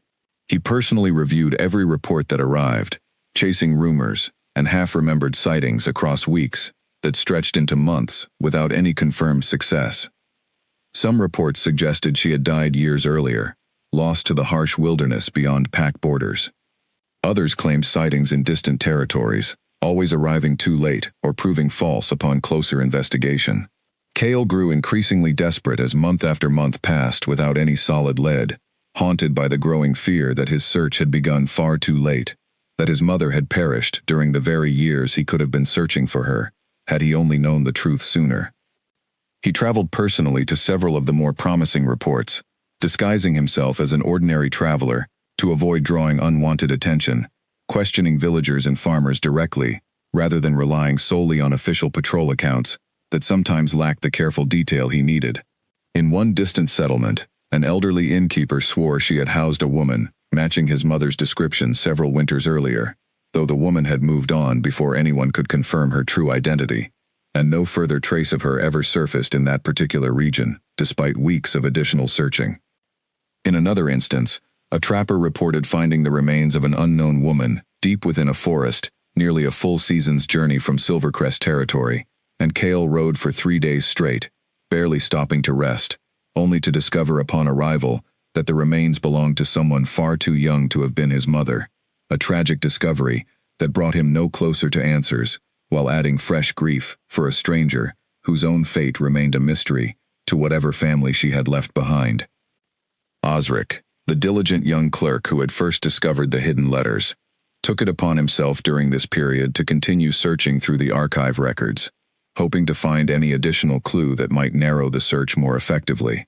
He eventually uncovered old travel logs kept by border patrols years earlier, noting unusual activity along the eastern boundary during the months immediately following Merwin's exile, activity that suggested she had initially attempted to flee in that particular direction, before circumstances forced a different path. "This might help narrow your search, Your Majesty," Osric said, presenting the old logs with the same careful diligence he brought to every task. If she traveled east initially, before whatever forced a change in direction, perhaps she eventually settled somewhere within that broader region, rather than the more distant territories your search has focused on thus far. Cale studied the logs carefully, gratitude mixing with renewed determination. "You have a gift for finding exactly what others overlook, Osric. This pack owes you more thanks than I have properly offered these past months. I only wish to help, however I am able, Your Majesty. Your mother's story, once I learned the truth of it, moved me deeply. No one deserves to suffer exile for a crime committed by another, and no son deserves the added grief of years spent believing a lie about someone he loved." Guided by this new information, Cale redirected his search efforts toward the eastern regions of his territory, an area that included, though he did not yet know it, the small cottage where Alara had spent years quietly building her modest healing practice at the very edge of Silvercrest lands. It was this redirected search that eventually brought the patrol report about unusual moonpetal flowers to his attention, a detail that might otherwise have been dismissed entirely had his search not already narrowed so specifically toward that particular region of his territory. Looking back later, Cale would often marvel at how close the truth had come to remaining forever hidden. How easily a different patrol route, a less observant rider, or a young clerk less dedicated to his work might have left the mystery of his mother's fate permanently unsolved. Fate, or perhaps simply persistent effort, combined with fortunate timing, had finally aligned to bring him within reach of answers he had spent nearly a full year desperately seeking. It was nearly a full year after discovering the hidden letters that a routine patrol report finally caught his attention, in a way none of the countless previous reports had managed. A young rider, part of a border patrol checking properties along the eastern edge of Silvercrest territory, mentioned almost as an afterthought that a peasant healer's garden near the border contained an unusual flowering plant, one the rider recognized from childhood stories his grandmother had told about royal burial traditions, a bloom called moon petal that supposedly grew nowhere outside carefully cultivated royal gardens. Cale read the brief mention 3 times before the significance fully registered, his heart suddenly pounding with a hope he had almost given up allowing himself to feel. Moon petals did not grow wild. They required seeds cultivated specifically within royal gardens, passed down through generations of careful tending. If such flowers had somehow appeared within a common healer's garden at the edge of his territory, there was only one explanation that made any logical sense. Someone had planted them deliberately, using seeds that could only have originated from within the royal family itself. He rode out that same day, alone and in disguise, unwilling to risk the possibility that an official escort might frighten away whatever truth awaited him at that distant cottage, unwilling also to share this deeply personal moment with anyone else, until he understood fully what he was about to discover. The journey took the better part of 2 days, through terrain growing increasingly wild and unfamiliar, as he moved further from the comfort of the Great Hall's surroundings. By the time he finally spotted the small cottage described in the patrol report, nestled at the edge of a modest garden near the boundary stones marking the furthest reach of Silvercrest territory, the sun had begun its slow descent toward evening, painting the sky in shades of amber and rose that seemed almost too peaceful for the storm of emotion churning within him. He dismounted at a distance, approaching on foot with the careful, deliberate steps of a man uncertain whether he was walking toward answers or toward further heartbreak, uncertain which possibility frightened him more, after so many months of searching, so many years of not knowing the truth about the mother he had failed to protect when it mattered most. As he came around the final bend in the narrow path, the garden came fully into view, and his breath caught sharply in his throat. There, growing in careful clusters beneath the shade of an old apple tree, their pale silver petals catching the last light of the setting sun, bloomed moon petal flowers, exactly as the patrol report had described, and arranged in a pattern he recognized immediately from childhood memories of royal funeral rites, a pattern meant specifically to honor the passing of someone from within the royal bloodline itself. His mother's flowers, planted, unmistakably, over what could only be his mother's grave. Ilara was tending her herb beds along the far side of the garden when she noticed the stranger standing motionless near the apple tree, his gaze fixed on the moon petal flowers with an intensity that made her chest tighten with immediate alarm. He wore simple traveling clothes, unremarkable at first glance, but something about his bearing, the way he held himself with quiet authority despite his plain appearance, suggested he was not the ordinary traveler he appeared to be. She approached cautiously, wiping soil from her hands onto her apron. "Can I help you with something?" The stranger turned toward her, and for a moment, neither spoke. His eyes, she noticed with a jolt of recognition she could not immediately place, held a particular shade of gray that struck her as familiar, though she could not say why. He studied her carefully, something calculating and desperate warring behind his controlled expression. "These flowers," he said finally, his voice tight with barely contained emotion. "Where did you get the seeds to grow them?" Ilara's heart began pounding, every instinct screaming that this conversation carried far more danger than the stranger's calm tone suggested. "They were a gift, from someone who passed through some time ago. Moon petals do not grow outside royal gardens," the stranger said, his gaze never leaving her face. "The seeds are guarded carefully, passed only within the royal bloodline itself. Whoever gave you those seeds either stole them or possessed a right to carry them that few people beyond the royal family itself could claim." Ilara felt the blood drain from her face, understanding suddenly and completely who stood before her, though he had not yet spoken his name. The gray eyes, so similar to the ones she had grown to love over 3 winters of shared life. The bearing of someone raised to authority since birth. The desperate, aching hope, barely concealed beneath his careful composure. "You're him," she said quietly, before she could stop herself. "You're Cale." Something flickered across his expression, surprise mixing with confirmation of whatever suspicion had brought him to her door. "You know who I am, which means you know something about the woman who planted these flowers." His voice cracked slightly on the final words, control beginning to slip, despite obvious effort to maintain it. "Please, I have searched for nearly a year. I need to know, is my mother here?" Alara's mind raced, torn between the promise she had made to protect herself by keeping the secret entirely hidden, and the equally sacred promise to eventually help Cale learn the truth, should any opportunity ever present itself. She had not expected that opportunity to arrive quite like this, without warning, standing face to face with the very man Merwin had spoken of so often during their years together. "Please," Cale said again, and this time his composure broke entirely, raw grief and desperate hope spilling into his voice without restraint. "I know what was done to her. I know she was innocent. I found the proof, but I found it too late to help her, and I have spent nearly a year searching every corner of this territory, hoping I was not also too late to simply see her again, to beg her forgiveness for failing to protect her when it mattered most. Please, if you know anything at all, I am begging you to tell me." Elara studied him for a long moment, searching his face for any sign of deception, any hint that this raw grief might be performance rather than genuine feeling. But she found nothing false in his expression, only the same aching loneliness she had once seen in his mother's eyes, the same desperate need to make peace with a past that could not be undone. "Come inside," she said finally, her decision made. "There's something you need to see, and something I need to tell you. It will take time, and it will not be easy to hear." She led him into the small cottage, gesturing toward the chair by the fireplace where Merwin had spent countless evenings during her final years. Cale sat stiffly, his eyes tracking every detail of the modest room, as though searching for some trace of his mother's presence within its walls. "Your mother," Elara began carefully, "came to me during a terrible storm, nearly 4 winters ago. She was dying, frozen, and exhausted from days spent traveling alone through the wilderness. I found her collapsed near my property line, and brought her inside, though I did not yet know who she was." Cale's hands gripped the arms of his chair tightly, his knuckles whitening as he listened, every word landing with visible weight.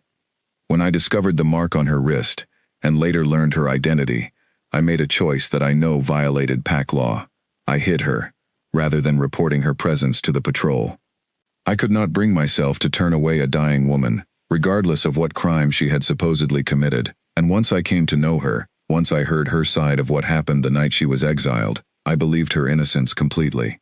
"She told you about Draven," Cale said quietly, something between relief and fresh grief coloring his voice.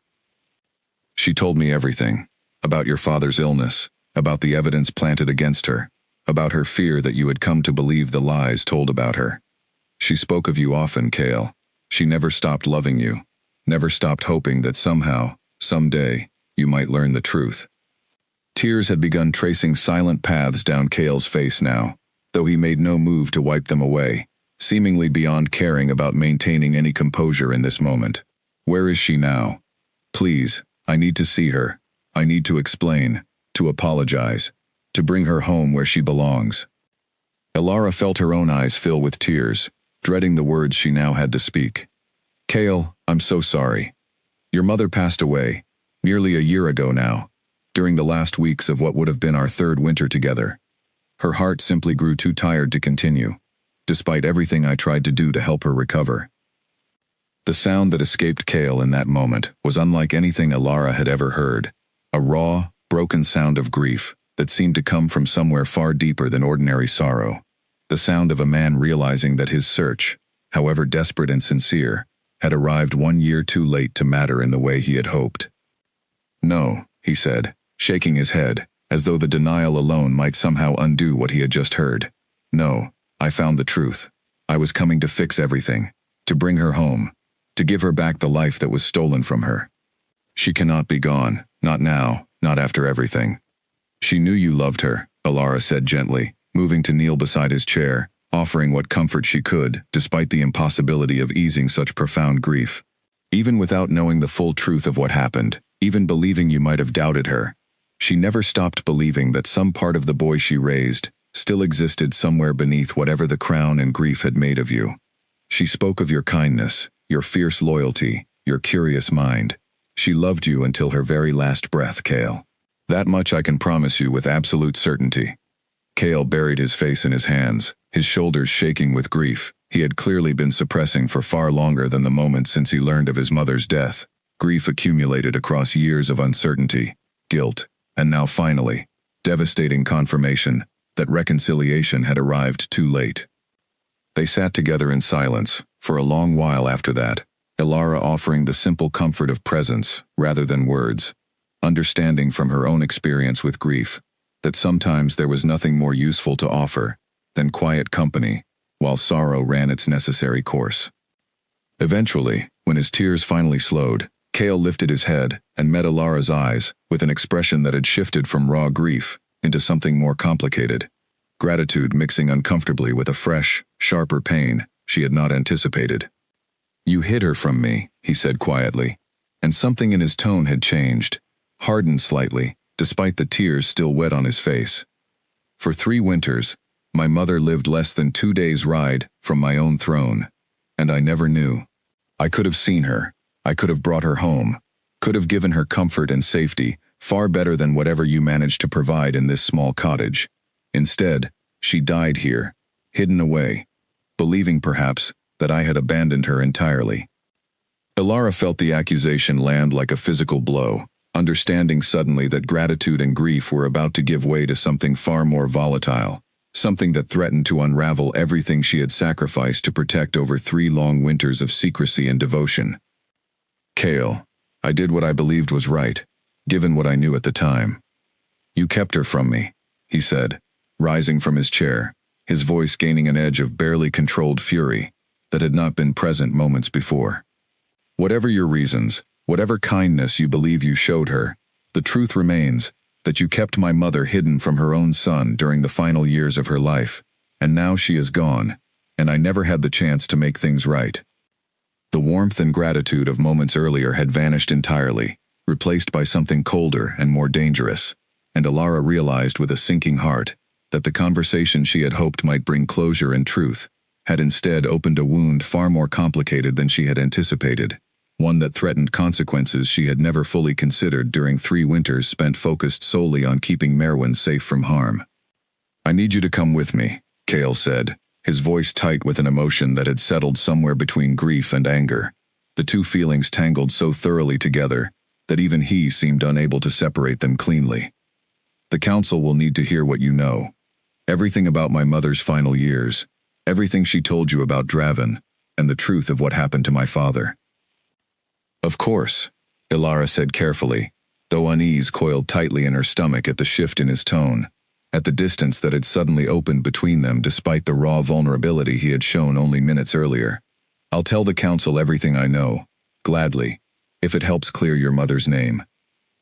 "You'll come now," Kale said, and it was not a request. The journey back to the Great Hall passed largely in tense silence, Kale riding ahead while Alara followed on a horse he had arranged for her from the nearest village, her mind churning with anxiety about what awaited her upon arrival.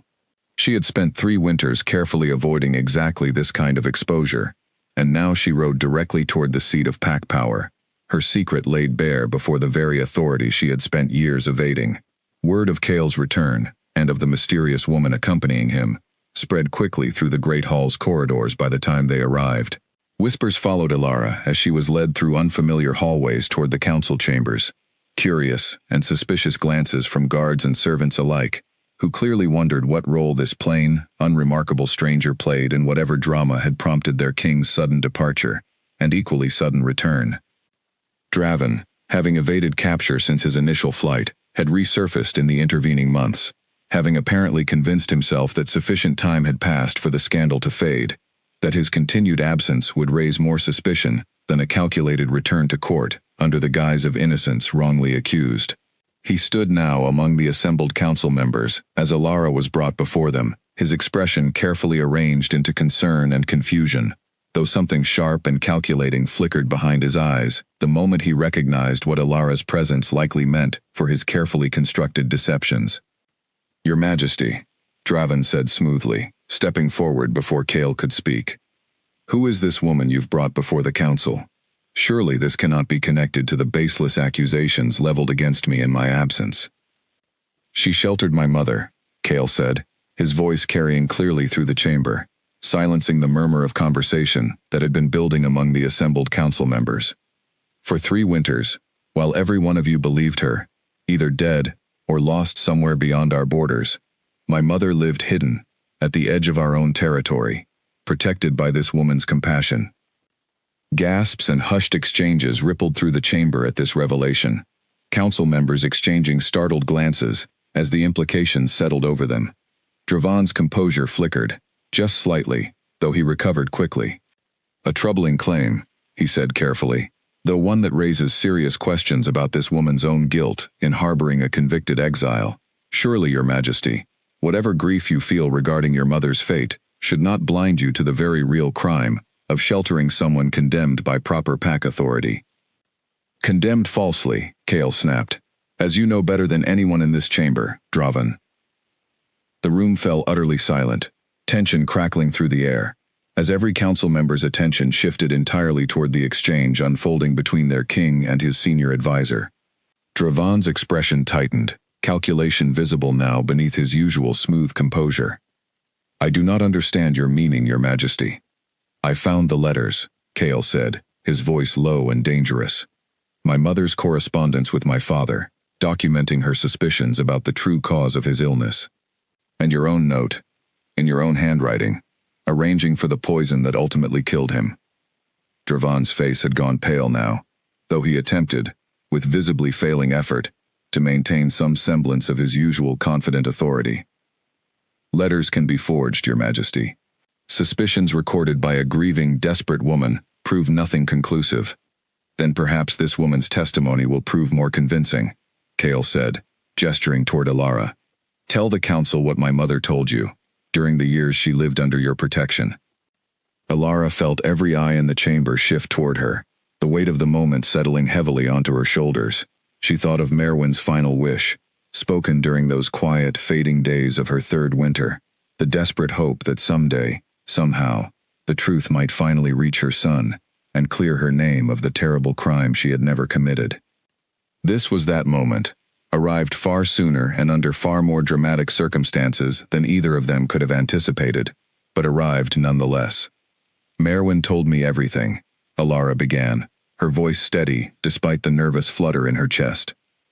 "She told me about her suspicions regarding your husband's illness, about warnings she gave him that were ignored, about evidence planted in her private chambers, designed specifically to implicate her in a crime orchestrated by someone else entirely. She named Draven directly, on more than one occasion, describing her long-standing distrust of his ambitions and her belief that he had engineered both her husband's death and her own subsequent exile to eliminate anyone who might challenge his growing influence over pack affairs. "Lies," Draven said, though his voice had lost much of its earlier confidence. "Convenient stories told by a desperate exile to a gullible peasant healer, designed to shift blame away from her own guilt." "I have her final letters," Alara continued, ignoring his interruption, reaching into the small bag she had carried from her cottage, having gathered a handful of Merwin's most treasured possessions, before departing with Kale, unwilling to leave behind the few tangible remnants of the woman who had become her family. Among them, carefully preserved, were several pages Merwin had written during her final months, memories and reflections she had asked Alara to keep safe, never fully explaining why, though perhaps some part of her had sensed the eventual necessity of their existence. She handed the pages to the nearest council member, who read them quickly before passing them onward, murmurs of shock and outrage building steadily, as each council member absorbed Merwin's detailed, heartfelt account of her innocence, her love for her family, and her specific, damning suspicions regarding Draven's role in both her husband's death and her own false conviction. "This proves nothing," Draven insisted, though sweat had begun beading visibly along his hairline, despite the chamber's cool temperature. The ramblings of a bitter, exiled woman cannot outweigh years of loyal service to this pack. Loyal service, Cale repeated, his voice carrying a dangerous edge that silenced whatever further protest Dravon might have attempted. Tell me, Dravon, if you are truly innocent of these accusations, why did you flee the moment I confronted you with the letters found in your own private study? Innocent men do not run from false accusations. They stay and defend themselves with confidence, certain that truth will eventually prevail. Dravon's mouth opened, then closed again, no adequate response presenting itself against the weight of logic stacked so thoroughly against him. The council members, watching this exchange with growing certainty, began exchanging glances that suggested their judgment had already begun forming, regardless of whatever additional evidence might yet be presented. Guards, Cale said, his voice carrying the full authority of his position now. Take Dravon into custody. He will stand proper trial for the murder of my father and the false conviction of my mother, with full opportunity to present whatever defense he believes might yet clear his name, though I suspect, given everything now before this council, that opportunity will prove considerably less convincing than continued flight might have been. Dravon attempted to run as the guards moved toward him, a desperate final effort at escape, but he was caught quickly, restrained despite his struggling protests of innocence that grew increasingly frantic and unconvincing with each passing moment. As he was dragged from the chamber, his carefully maintained composure finally shattered entirely, revealing beneath it only the desperate panic of a man whose years of careful deception had finally, irreversibly collapsed around him. The chamber remained in stunned silence for several long moments after his removal, the weight of everything just revealed settling slowly over the assembled council members. Cale stood motionless at the center of it all, his expression a complicated mixture of vindication and fresh grief, the truth about his mother finally confirmed before witnesses, even as the reality of her death remained an unchangeable, permanent loss that no amount of justice could fully heal. He turned toward Alara then, and something in his expression had softened slightly from the anger that had colored their journey to the Great Hall, though grief and complicated gratitude still warred visibly behind his tired eyes. "Thank you," he said quietly, his voice carrying just to her ears, amid the continued murmur of council members processing everything they had just witnessed. "For speaking the truth, even knowing the risk it carried to yourself." "I made your mother a promise," Alara said simply. "I intended to keep it, regardless of the personal cost." Cale studied her for a long moment, something shifting behind his gray eyes that Alara could not fully interpret, though she sensed, somehow, that the complicated tangle of emotions between them was far from finished unraveling, that whatever came next would require both of them to navigate grief, gratitude, and truth in equal, difficult measure. Dravon's trial took place 3 days later, held before the full assembly of Silvercrest Pack members, rather than the smaller council chamber, a decision Cale made deliberately, believing that the truth about his mother deserved to be heard openly, by everyone who had once believed the lies told about her innocence. The proceedings moved swiftly once begun, the evidence against Dravon proving overwhelming once properly assembled and presented. Additional witnesses came forward once word of the accusations spread, servants who had noticed unusual behavior from Dravon during the period of the old king's illness, a merchant who confirmed selling him the rare herb identified in his own incriminating note, details that had gone unnoticed or unreported years earlier, when no one thought to question the official narrative Dravon himself had carefully constructed. Throughout the trial, Dravon continued protesting his innocence with steadily diminishing conviction, his defense growing more desperate and less coherent as evidence accumulated against him. By the trial's conclusion, even his few remaining allies among the older council members had abandoned any pretense of supporting his claims, the weight of truth simply too substantial to ignore any longer.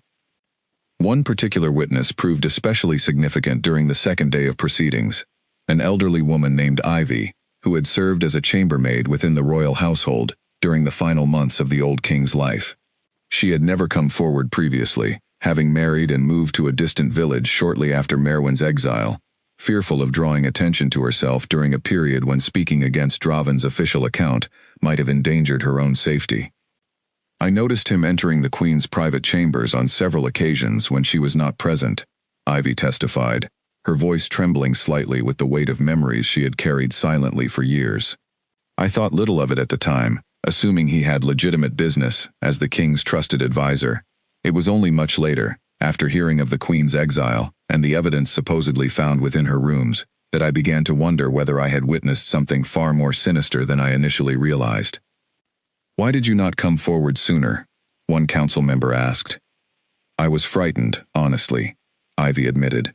"Lord Draven held considerable power by that point, and I was merely a servant, with no proof beyond my own observations.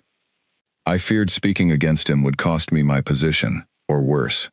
I have carried guilt about my silence for years, wondering whether my testimony might have helped clear the Queen's name sooner, had I found the courage to speak when it mattered most." Cale listened to this testimony with a complicated mixture of gratitude and fresh grief, understanding that Ivy's fear, however understandable given the circumstances, represented yet another way in which Draven's careful cultivation of power had silenced truth for far too many years. He thanked her personally following her testimony, assuring her that her courage in finally speaking, however delayed, had contributed meaningfully to finally exposing the truth his mother had died still hoping might someday surface. Additional testimony followed from other former servants and even a retired guard, who recalled unusual comings and goings near the old king's private study during the weeks before his death, each account adding further weight to the mounting case against Draven, until the accumulated evidence formed a picture so thoroughly damning that even the most skeptical council members found themselves unable to maintain any reasonable doubt regarding his guilt. The final piece of evidence, and perhaps the most emotionally significant, came when Alara requested permission to read aloud one additional letter, one she had not yet shared with the council, written by Merwin during her final days, addressed specifically to Cale, though she had never expected any opportunity to actually deliver it. "She wrote this," Alara explained, standing before the assembled crowd with the fragile page held carefully in her hands, believing it might never reach you, but hoping, if fortune allowed, that someday it might.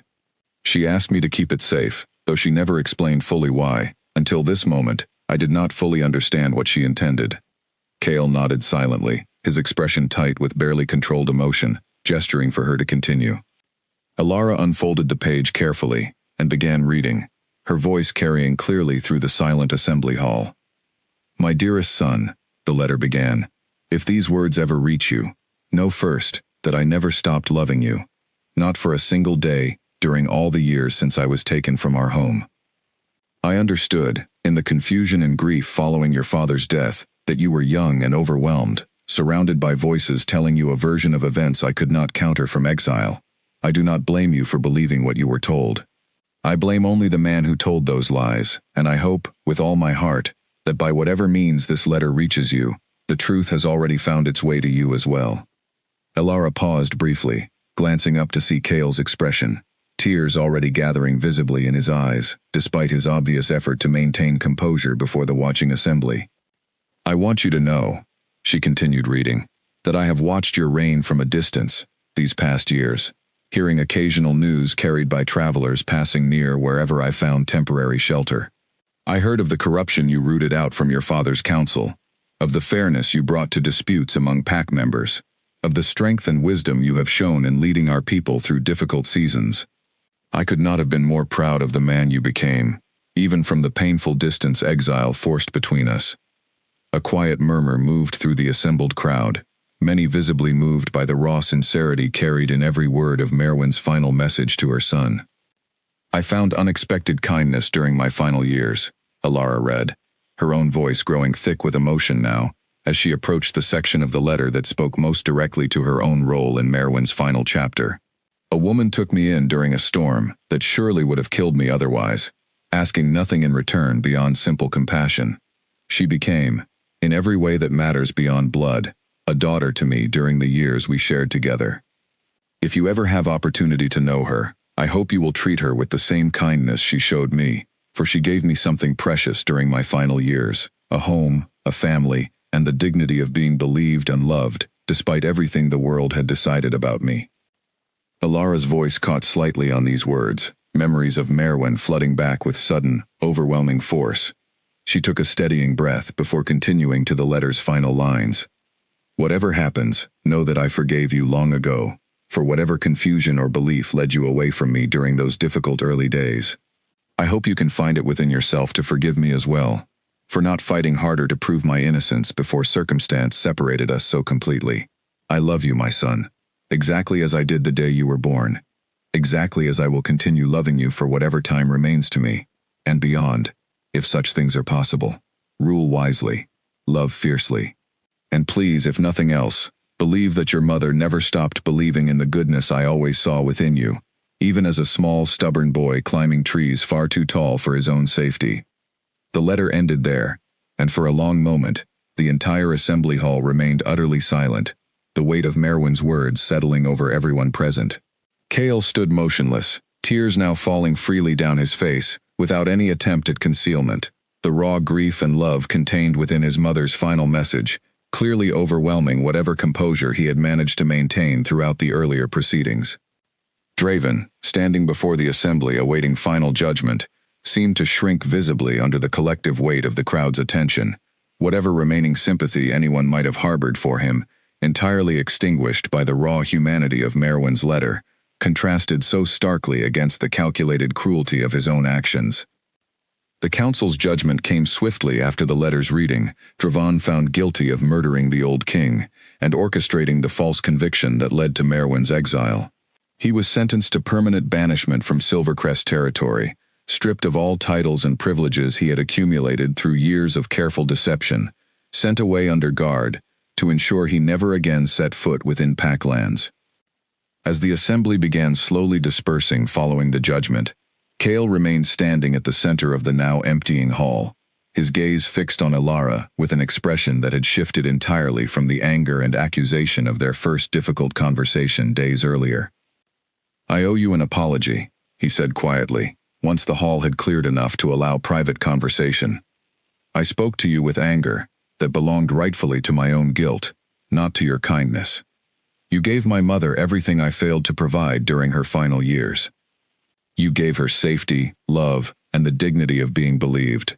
I should have thanked you immediately, rather than allowing my grief to twist into blame, directed unfairly at the one person who showed her genuine compassion when she needed it most." "Grief does strange things to all of us," Elara said gently, understanding his earlier anger far better now than she had in the raw, painful moments following his initial discovery of Merwin's death. "I don't hold it against you, Cale. You lost both parents to circumstances beyond your control, and you spent years believing lies that were never your fault, to untangle alone." Cale studied her for a long moment, something warm and grateful settling into his expression, alongside the lingering grief that would likely never fully disappear. "She loved you as a daughter. I could see that clearly in every word of her letter. Whatever comes next, I hope you'll allow me the chance to know you better, to understand more fully the woman who gave my mother the family she deserved during her final years." "I would like that," Elara said, surprising herself slightly with how genuinely she meant the words. "Your mother spoke of you often, Cale. I feel, in some strange way, as though I already know a piece of the boy she raised, even meeting the man you've become only recently." Something like the beginning of hope flickered across Cale's tired features, the first genuine lightness Elara had seen in his expression since their difficult first meeting beside his mother's grave. Whatever grief still remained, whatever healing still needed to occur, both of them sensed, standing together in that quiet, emptying hall, that something meaningful had begun between them, born from shared loss and mutual devotion to the memory of a woman who had brought them together, even from beyond the boundaries of her own too brief life. In the weeks following Draven's banishment, Cale made a decision that surprised many among his council, though it felt entirely natural to him given everything that had unfolded. He ordered a proper memorial constructed for his mother within the royal grounds, a modest but dignified marker acknowledging her innocence and honoring her memory as the queen she had always truly been, regardless of the years spent unjustly exiled from her rightful place. But he also made a second decision, one that spoke perhaps even more directly to the healing that had begun taking root within him since learning the full truth of his mother's final years. Rather than moving her remains from the humble garden where Elara had laid her to rest, he chose instead to leave her exactly where she had found peace during those quiet, hidden winters, beneath the shade of the old apple tree, where moon petals continued blooming each season, with quiet, persistent beauty. She found genuine happiness there, he explained to his council, when questioned about the unusual decision. Whatever royal grounds might offer in terms of grandeur and tradition, they could not offer what my mother found in that small garden: love, family, and the simple dignity of being believed.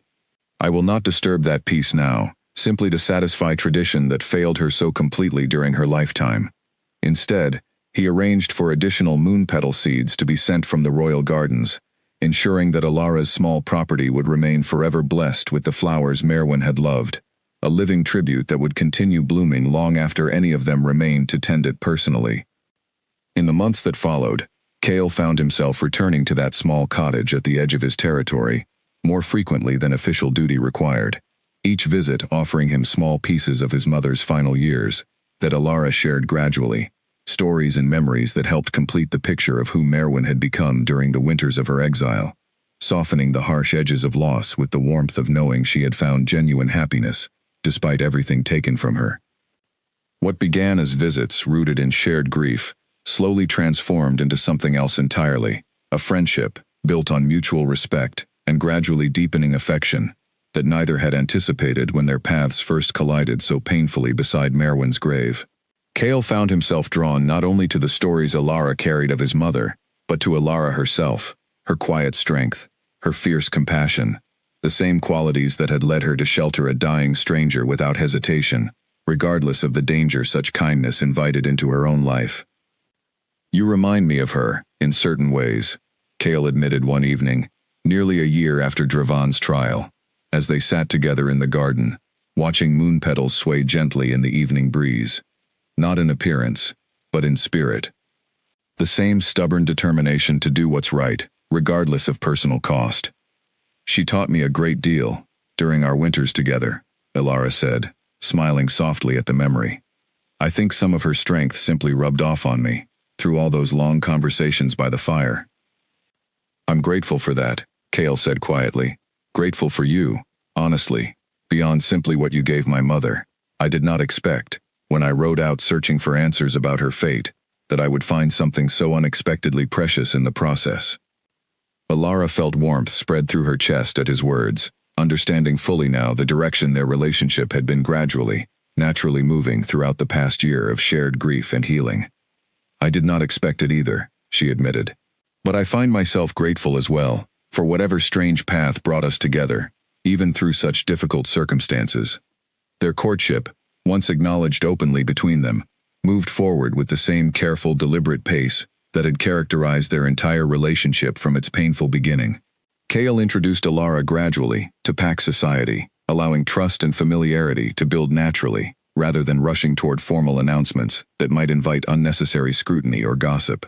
The council, initially cautious about their king's growing attachment to a common healer from the territory's edge, gradually warmed to Alara, as her genuine character became apparent through repeated interaction, her healing skills proving valuable to the pack at large, her quiet wisdom earning respect that had nothing to do with her humble origins. Their first several visits together carried an awkwardness neither quite knew how to navigate, both of them accustomed to relating to each other primarily through shared grief, rather than the simpler, gentler rhythms of ordinary companionship. Cale would arrive at the cottage bearing gifts that felt, to both of them, slightly too formal for the occasion: fine cloth, or rare spices, that sat oddly alongside Alara's simple wooden furniture and modest herb collection. "You do not need to bring gifts every time you visit," Alara told him gently, during one such visit, after he had presented her with an ornate silver hairpin that seemed far more suited to court functions than her quiet, practical life. "I would be equally content simply talking with you, without any formal offerings." Cale looked slightly embarrassed, running a hand through his hair, in a gesture that reminded Alara suddenly and sharply of Merwin's own description of him as a fidgeting, earnest child. "I confess I am somewhat out of practice with ordinary courtship. Most of my interactions since becoming king have involved formal protocol of one kind or another. I am uncertain how to simply be a man, visiting someone he cares for, without the trappings of rank complicating things." "Then perhaps we should start simply," Alara suggested, smiling despite herself at his obvious discomfort. "Sit with me, while I finish preparing remedies for tomorrow's visitors. Talk with me about your day, your worries, whatever ordinary things occupy your thoughts beyond matters of state and grief." Kale accepted gladly, settling into the chair that had once been Merwin's favorite spot by the fire, watching with growing fascination as Alara moved efficiently between her herb shelves, explaining the properties of various plants as she worked, her passion for her craft evident in every careful measurement and confident preparation. "You truly love this work," he observed, watching her grind dried chamomile with practiced ease. "I do. There is something deeply satisfying about taking raw, wild things and shaping them into something that eases suffering. It feels like the truest use of whatever skills I possess." My mother said something similar once, about the healers she observed during her years within the royal household. She always regretted not pursuing that path herself more seriously. Kale's expression softened with the memory. "I think she would have found great satisfaction watching you work, exactly as I find myself doing now." Their conversations gradually grew easier with each subsequent visit, formal gifts giving way to simpler gestures, a basket of fresh bread from the Great Hall's kitchens, a book of poetry Kale thought she might enjoy, small tokens exchanged not out of obligation, but genuine thoughtfulness, born from growing familiarity with each other's preferences and interests. One afternoon, several months into their gradually deepening friendship, Kale arrived at the cottage to find Alara treating a young boy who had fallen from a tree and broken his arm, his tearful mother hovering anxiously nearby, while Alara worked with calm, practiced efficiency to set the bone properly before wrapping it securely in a splint. Kale waited quietly outside until the treatment was finished, watching through the window with something like wonder as Alara spoke gently to the frightened child, distracting him with a story about a similarly injured rabbit she had once treated, until the boy's tears turned to giggles despite his obvious pain. "You have a remarkable way with people," Kale said, once the mother and son had departed with grateful thanks and a small basket of remedies for the coming days. "It comes from years of practice," Alara said, though she flushed slightly at the compliment. "Fear makes pain worse, especially for children. If I can ease their fear even slightly, the actual treatment becomes considerably easier for everyone involved. I find myself learning a great deal, watching you work," Kale admitted. "Not simply about herbs and remedies, but about patience, about meeting people exactly where their fear and pain reside, rather than expecting them to compose themselves before receiving help. I think it would serve me well, as a ruler, to remember that lesson more consistently." "You already show more patience than you give yourself credit for," Alara said. "I have watched you with pack members during the few gatherings I have attended alongside you. You listen carefully, even to complaints that must feel tedious after the 5th or 6th repetition in a single afternoon. High praise, coming from someone with considerably more practice at genuine patience than I possess." They shared a quiet laugh together, the easy warmth between them growing more natural with each passing month, grief slowly giving way to something gentler and more hopeful, though neither had yet spoken aloud, the deeper feelings steadily building beneath their growing friendship. Nearly 2 years after that first difficult meeting beside Merwin's grave, Kale proposed to Alara in the very garden where their complicated journey together had first begun, kneeling among the moon-petal flowers his mother had once carried as seeds through years of desperate exile, asking Alara to become not only his wife, but his queen, sharing officially the role she had already claimed unofficially within his heart. Their wedding, held the following spring, took place partly within the Great Hall's formal grounds, and partly, at Alara's specific request, within the humble garden that had witnessed so much of their shared story. Moon petals from both locations were woven together into her wedding decorations, a symbolic joining of royal tradition and humble compassion that felt entirely appropriate given everything that had led them to this moment.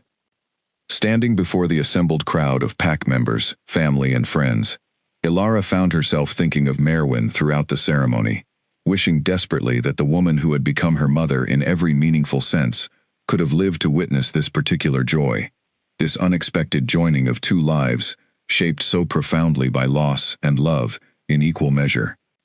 "I believe she's here, in her own way," Kale whispered to her, during a quiet moment following their formal vows, as though sensing her thoughts, "watching over both of us, exactly as she promised in that final letter, exactly as she watched my reign from a distance, during her years in exile. Ilara smiled through unexpected tears, comforted by the thought, by the beautiful moon petals surrounding them on every side, blooming as steadily and persistently as the love that had grown between them from such painful, unlikely beginnings. In the years that followed, Ilara and Kale ruled Silvercrest territory together, with the same fairness and compassion that had first drawn them to each other, their shared understanding of loss and injustice, informing decisions that brought genuine improvement to pack members who had long suffered under the corruption of Draven's era.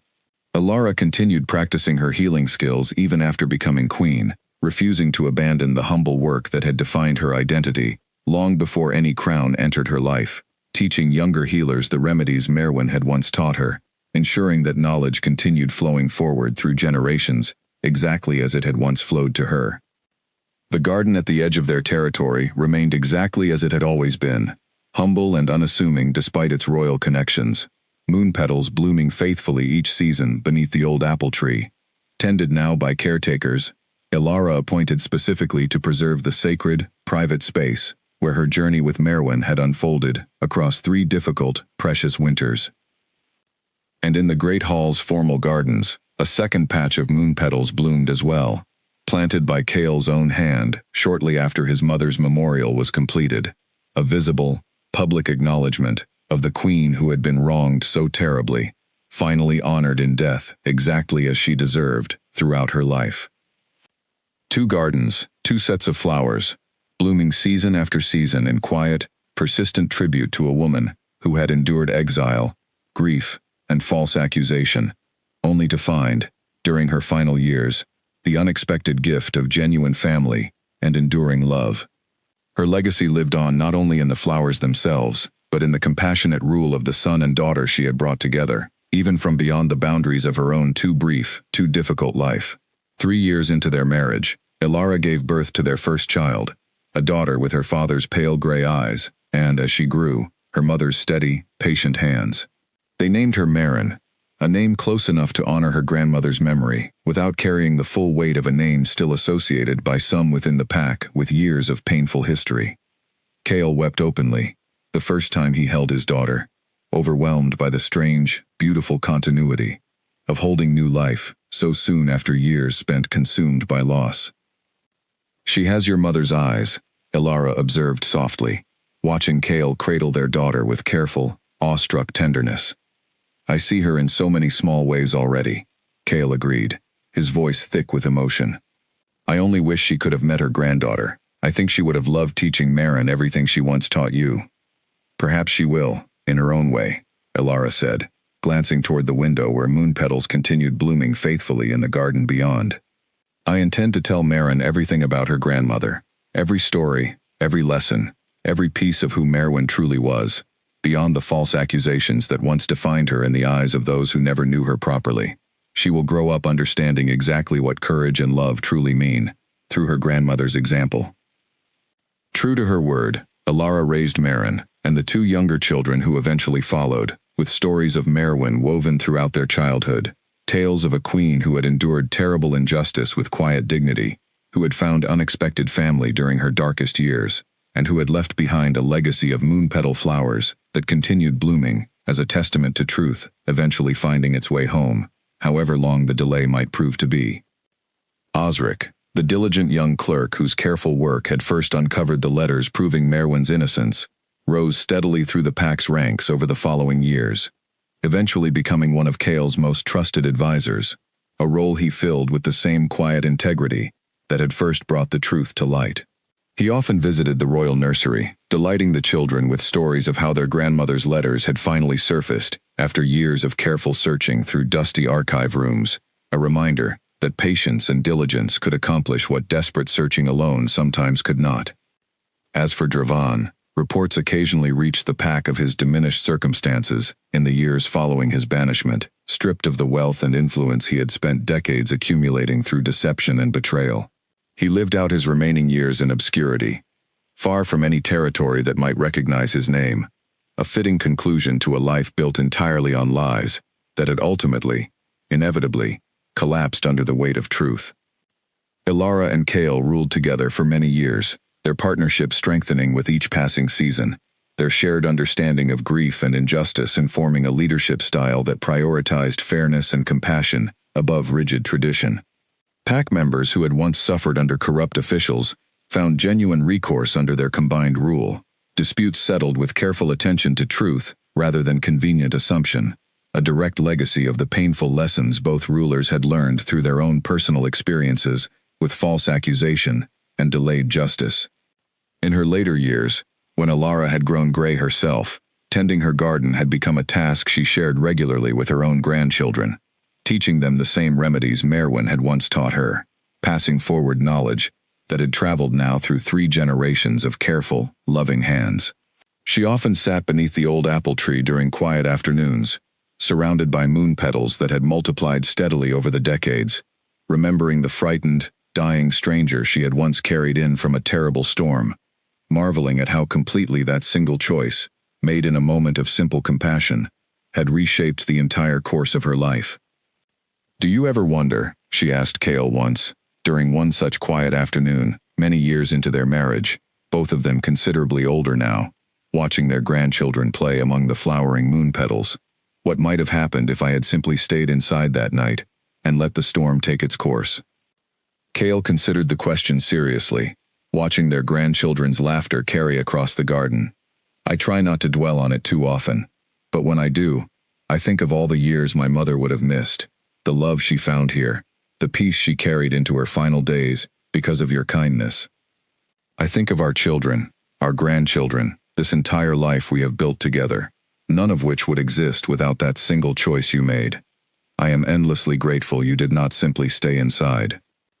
"As am I," Alara said softly, reaching for his hand exactly as she had reached for Merwin's hand so many years earlier, offering and receiving comfort in equal, steady measure.